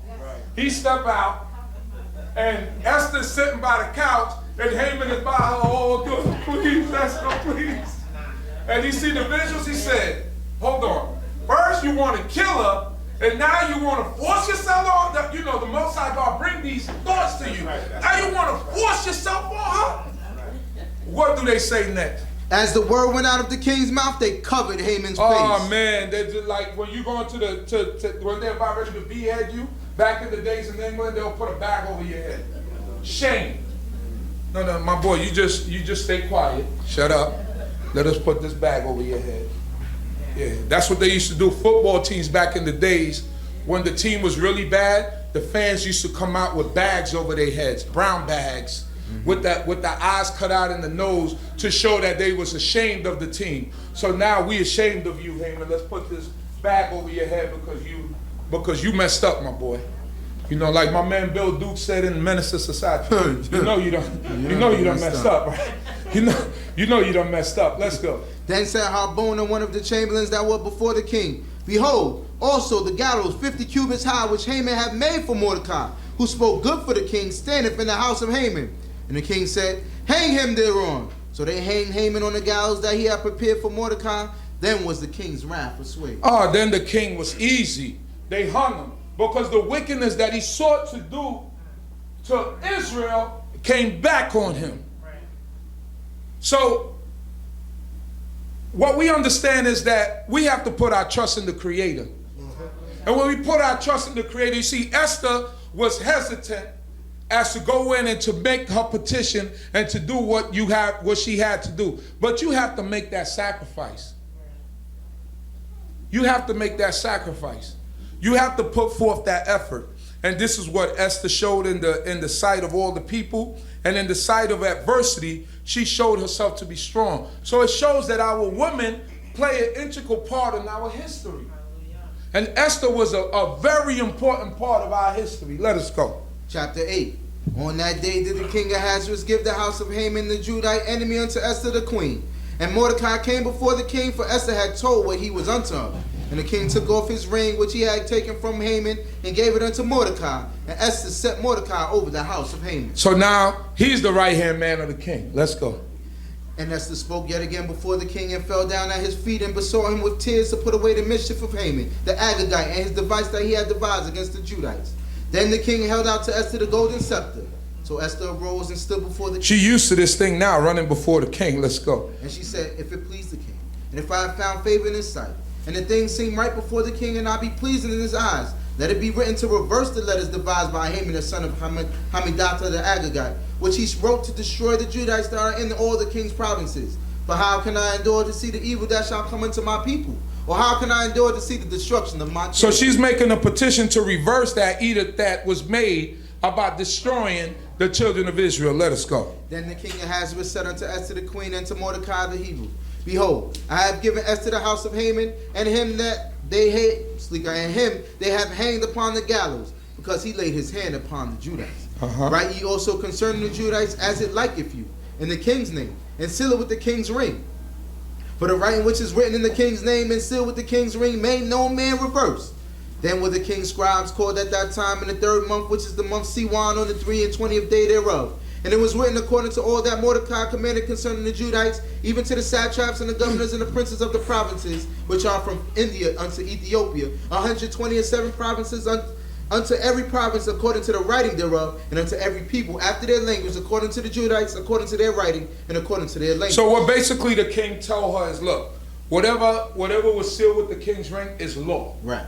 Right? I cannot reverse that. But I'm going to give you the authority and the power to write an amendment or letter that goes over this letter, where whatever is right in your mind that you should do for these people to be able to defend themselves or to do whatever they have to do to stay alive. But I cannot reverse the first edict that was made through Haman, because my seal is on it, and we run things a certain way. So this is the way that it has to be. So I'm going to give you the power to make an amendment or to do whatever you have to do in order to, so that you could be safe and you could defend yourselves. Let us go.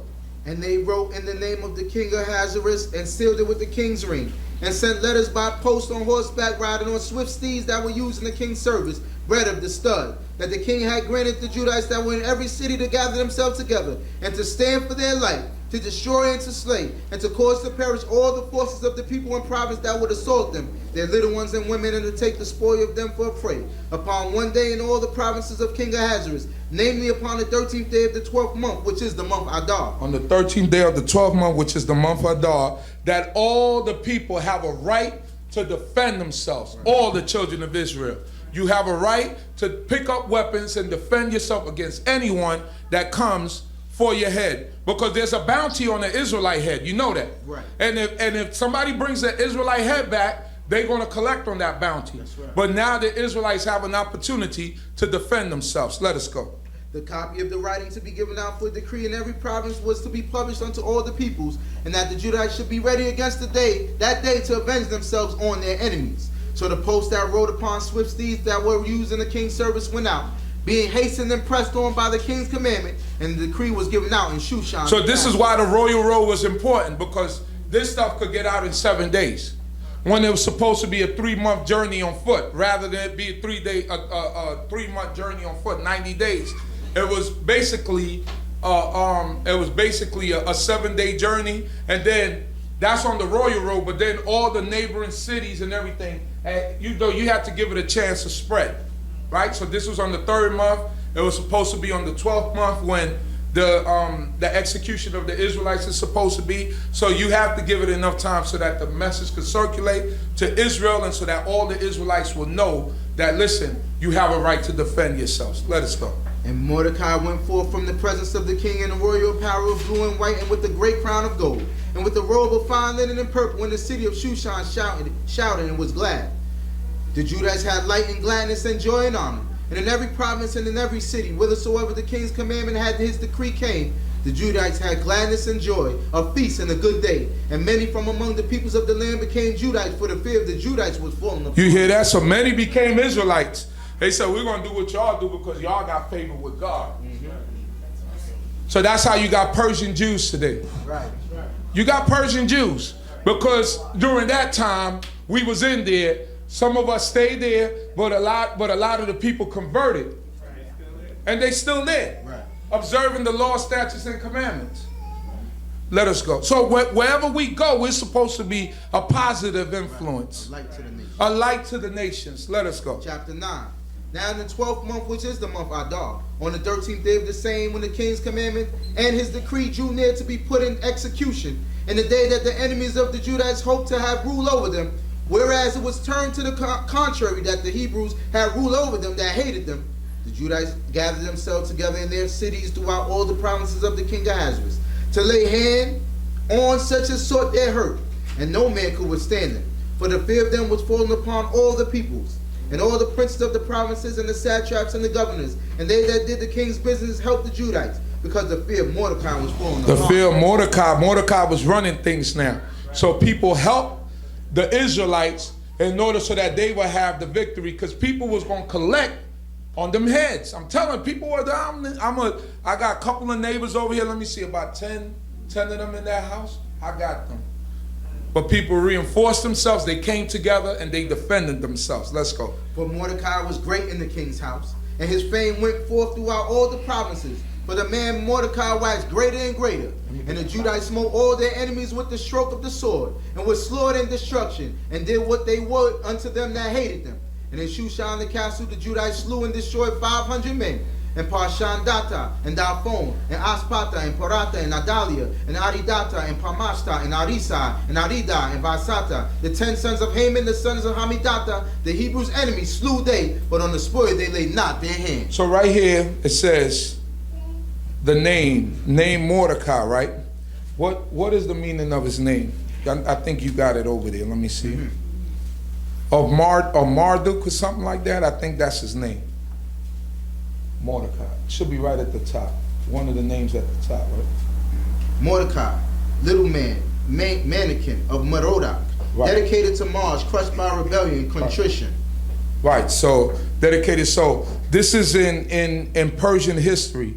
The name Mordecai is often of uncertain origin, but is considered identical to the name Marduka or Marduku, which is Akkadian, attested as the name of officials in Persian court in 30 texts, Persepolis administrative archives from the period of Xerxes I, which is Ahasuerus, and his father Darius, and may refer to up to 4 individuals, one of which might have served as the prototype for the Bible, Mordecai. So it shows you that he was a man of great honor, great stature. Go back to the Tanakh. Verse 11. On that day the number of those that were slain in Shushan the castle was brought before the king. And the king said unto Esther the queen, the Judites have slain and destroyed 500 men in Shushan the castle. And the 10 sons of Haman, the 10 sons of Haman, what then have they done in the rest of the king's provinces? Now whatever thy petition, it shall be granted thee. And whatever thy request further, it shall be done. Then said Esther, if it please the king, let it be granted to the Judites that are in Shushan to do tomorrow also according unto this day's decree, and that Haman's 10 sons be hanged upon the gallows. And the king commanded it so to be done. And the decree was given out in Shushan, and they hanged Haman's 10 sons. They hang Haman's 10 sons. Let's go. And the Judites that were in Shushan gathered themselves together on the 14th day of the month Adar, and slew 300 men in Shushan, but on the spoil they laid not their hand. And the other Judites that were in the king's provinces gathered themselves together and stood for their lives, and had rest from their enemies, and slew of them that hated them 75,000. But on the spoil they laid not their hand. Because it wasn't about gaining spoils. It was about preservation of life. They didn't want spoils. They didn't want the spoils of what you would consider war, because it was more about preservation of life rather than taking someone's spoil. Right. So they fought to defend themselves and to stay alive rather than to fight. And most wars are done in those times for gain. You know, you gain property, you gain wealth, but this wasn't for that. It was for preservation of life. And that's what was happening at this point. That's why they didn't take the spoil. Let us go. On the 13th day of the month Adar, and on the 14th day of the same, they rested, and made it a day of feasting and gladness. But the Judites that were in Shushan assembled together on the 13th day thereof, and on the 14th day thereof. And on the 15th day of the same they rested, and made it a day of feasting and gladness. Therefore do the Judites of the villages that dwell in the unwalled towns make that the 14th day of the month Adar a day of gladness and feasting, and a good day, and of sending portions one to another. That's what we do. That's why we recognize the day, but it's not a holy day. It's not a day appointed by God. It's not a day that you got to stay out of work, or it's not a day that you don't have to go to school. But we acknowledge the day. We acknowledge the day, and we acknowledge it because our forefathers went through a struggle during that time. And it's a great history. Finish it out, my brother. And Mordecai wrote these things, and sent letters unto all the Judites that were in all the provinces of the king Ahasuerus, both nigh and far, to enjoin them that they should keep the 14th day of the month Adar, and the 15th day of the same yearly, the days wherein the Judites had rest from their enemies, and the month which was turned unto them from sorrow to gladness, and from mourning into a good day, that they should make them days of feasting and gladness, and of sending portions one to another, and gifts to the poor. And the Judites took upon them to do as they had begun, and as Mordecai had written unto them, because Haman the son of Ammedatha the Agagite, the enemy of all the Judites, had devised against the Judites to destroy them, and had cast Pur, that is the lot, to discomfit them, and to destroy them.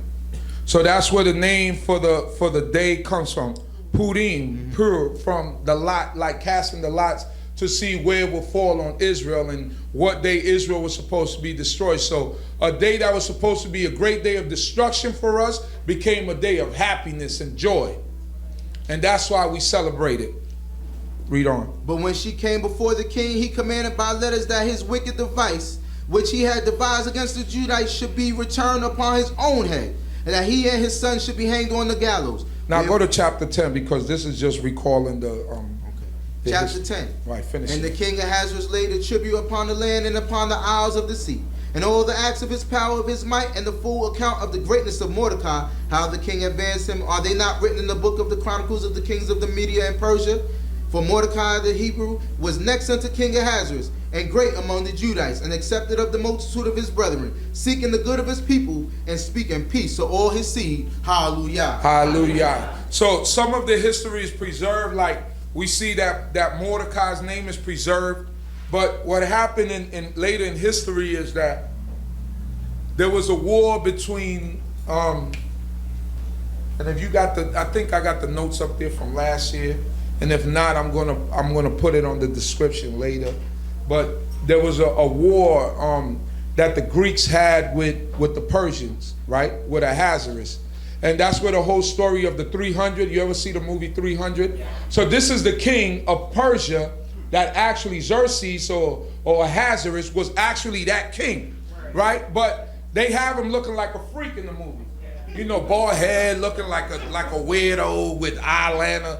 The Persian kings didn't the Persian kings didn't dress like that and didn't look like that. They looked very noble. Right. They were, when you look at the depictions of Persian kings, they had beards, long hair. They had like curly, like you see the beards is like curly with hair, with crowns on their heads, and with robes and scepters. They didn't look like that freak they put in that movie. No, they didn't look like that. They didn't look like that. And what happened in that battle is the battle of Thermopylae. Yeah, Thermopylae. Can you read that real quick? This is the battle of Thermopylae. The Battle of Thermopylae was the first between the Persians and the Greeks during the Persian invasion of 480 to 479 BC. Right. The Greek force was very small but was determined to make a stand against the huge Persian army. Right. All of Greece was in fear, knowing that the army of the Persian king Xerxes had begun its invasion of Greece. So Greece in this time was broken up into different states. Macedon, Sparta, all these different states. They knew they were all Greeks, right? But you're not gonna rule over me. I got my own king. I got my own king. Right. So the Sparta was the southern part of Greece. Macedonia was the extreme the northern part. That's where Alexander and Philip and his father come from. Right? Let us go. Already the Thessalians had gone over to the Persian side, but some Greek cities had come together and forgotten their usual rivalry. The Thessalians sold out the rest of their people and they went to the Persian side. Let's go. Determining to stop the Persian invasion. These cities agreed that Sparta would lead the Greek army, as her reputation in war was unmatched by any other Greek state. They were great warriors. They were great warriors, so they said, y'all gonna go up first. Y'all gonna go represent all of us first. Let's go. The Greeks had chosen to defend the narrow pass or gap between the mountains of central Greece and the sea, called Thermopylae. Thermopylae. So it was a narrow path, meaning that you could only go one way. It was so narrow that you couldn't, a great army couldn't go past it. Let us go. This pass was part of the route into Greece from the north. Here the Greek force now waited, made up of only 300 Spartans under their king Leonidas and about 6,000 soldiers from other Greek cities. Leonidas, what we hear in the history, what we see the movie, we see Leonidas in the movie. Let's go. They faced a Persian army of perhaps 100,000 men. 100,000 men against 300. Let's go. After the Persians arrived at that pass, several days crept by without battle beginning. Xerxes sent out a scout to find out what the Greek position was. The scout returned to the king, who was amazed by what he heard. And in front of a wall that blocked the pass, the 300 Spartans were combing their hair and exercising. So they said the Spartans was working out, combing their hair, combing each other's hair, because they was little, weird about that stuff too. Greek custom was like that. So he said when Ahasuerus sends out a spy, he said them guys is exercising and combing their hair, and they up against a wall. They're like trapped. They trapped themselves off against the wall, but they was great strategists when it came to war. Let's go. However, the king was warned not to misread this information. He said, don't misread them. He said, don't sleep on them. Let's go. The Spartans were preparing to fight unto the death and were men of great bravery. These were men that were prepared to fight till the death and men of great bravery. There's nothing worse than somebody who's willing to give their lives in a fight, because he's going to go to all extent to win. He's going to go all out. Let's go. Finally, after the nerve-wracking wait, the Persians launched their attack. The Greeks were defending the pass from behind the wall that blocked the path. They took it in turns to hold the front line and fought off wave after wave of attacking Persians. So what the Greeks would do is they came up with this method. They would have these long lances or poles, right? And what they would do, they had their formations down so packed that when somebody pushed to the front, right, the other guys would come to the back, right, and get rest, and they'll keep pushing. When you coming up on them posts, boom, they'll impale you, and they'll come back. They'll boom, and it was called the phalanx. How do you call it? Formation, right? It was shaped like a phalanx. If you know what a phalanx is shaped like.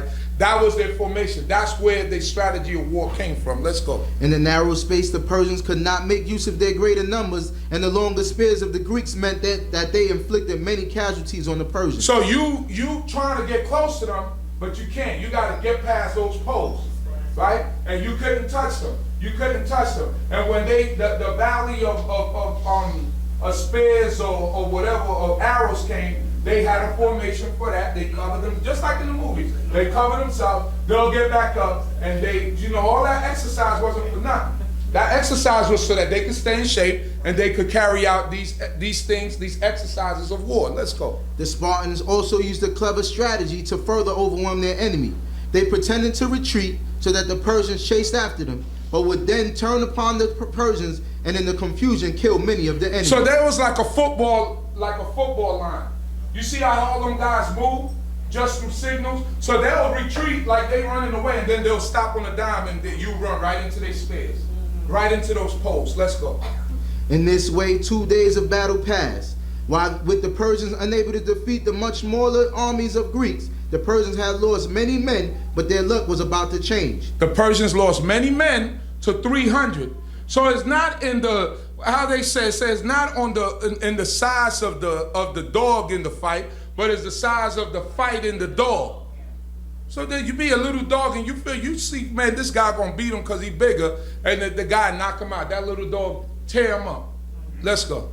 A Greek trader came to the Persian king with information of huge Greek trader, importance. Above the pass of Thermopylae was another path that was known to local people only. So this is a back road where you could get around these guys. Let's go. It would allow the Persians to come secretly through the mountains and round behind the Greek army guarding the pass below. The Greeks would then be trapped with the Persians in front and behind them. As darkness fell, the Persian Greeks sent his best soldiers to take the secret path and so come up behind the Greeks. At dawn on the third day of battle, the Greeks discovered that they had been betrayed. Leonidas, the Spartan leader, chose to fight to the end, knowing that his men could never win this battle. He told the remaining Greek soldiers to flee whilst they could, but the Spartans would show their courage and fight on. They fought till the death. So he told them, y'all could go back home, but they chose to stay there and die fighting. Let's go. The Spartans withdrew to a hillock near the pass. Together with a few other Greek soldiers who had refused to leave, they fought the Persians with all their remaining strength. When their weapons broke, they fought with their hands and teeth, but the Persian soldiers vastly outnumbered them, and finally the Spartans were overwhelmed with a volley of arrows fired by the Persians. And that's, keep going. And so the Spartans and those other Greeks who fought to the death had lost the battle for Thermopylae. The Persian army could now march into central Greece, wreaking havoc and destruction, but also the Greeks had lost this battle. The great courage shown by the Spartans boosted the morale of other Greeks. They were not ready yet just to surrender to the Persians. After this battle, King Xerxes, or Ahasuerus, goes into Greece, pillages cities and villages, and the contrast to what Cyrus did when he invaded Babylon and offering them peace, he goes into the city of Athens in Greece and burns it down. He burned Athens down to the ground, which is one of the main cities in Greece. Let's go. Later he offers to rebuild Greece, but the Greeks refused. The Greeks said, we don't want you rebuilding anything for us. Let's go. This event was never forgotten by the Greeks. The Greeks never forgot this in their history, and what happened? And it probably was what pushed Alexander the Great to burn down Persepolis when he reached its gates in 330 BCE. Persepolis was the great Persian city where they had all their great libraries, where they had all their great history, and all that was destroyed. They said Alexander went into a drunk stupor and said because of what they did to Athens, destroy it, burn it down to the ground. And then they say he woke up the next morning regretting it because he knew that there was a lot of history that was lost. So don't believe the movies, how they depict people. The Greeks got their behinds whipped in this battle. Eventually, they won the war because it was their time to rule. But in the battle, they got their butts whipped. Hallelujah. I hope that the Most High God will bless us all, that we've learned something today and picked up something today. I'm thankful to this great King for our lives. And at this time, I will say the blessing that the Most High God gave unto Moshe to give unto our Hadom and his sons to bless the children of Yisrael. Hoping and praying that on the conclusion of this day, that the Most High God will look down upon each and every one of us and grant us a blessing. Hallelujah. Vadaber Yahuwah el Moshe lemor, daber el Aharon we el Benal lemor, ko tevar kuet bnei Yisrael amor lahem. And Yahuwah spoke unto Moshe, saying, speak unto Aharon and unto his son, saying, on this wise he shall bless the children of Yisrael. Ye shall say unto them, Yivareka Yahuwah Yishmareka, Ya'ir Yahuwah Panawaleka Wikuneka, Yisai Yahuwah Panawaleka Yasemleka Shalom. May Yahuwah bless thee and keep thee. May Yahuwah make his face to shine upon thee and be gracious unto thee. May Yahuwah lift up his countenance upon thee and may he grant thee peace. Hallelujah. May the Most High God be with us, and we will return back at 5:45. That's good. 5:45. Hallelujah. Maybe 6. Let's make it 6. Right? 6 o'clock. 5:45 is good. 5:45. 5:45. Hallelujah. Eastern time.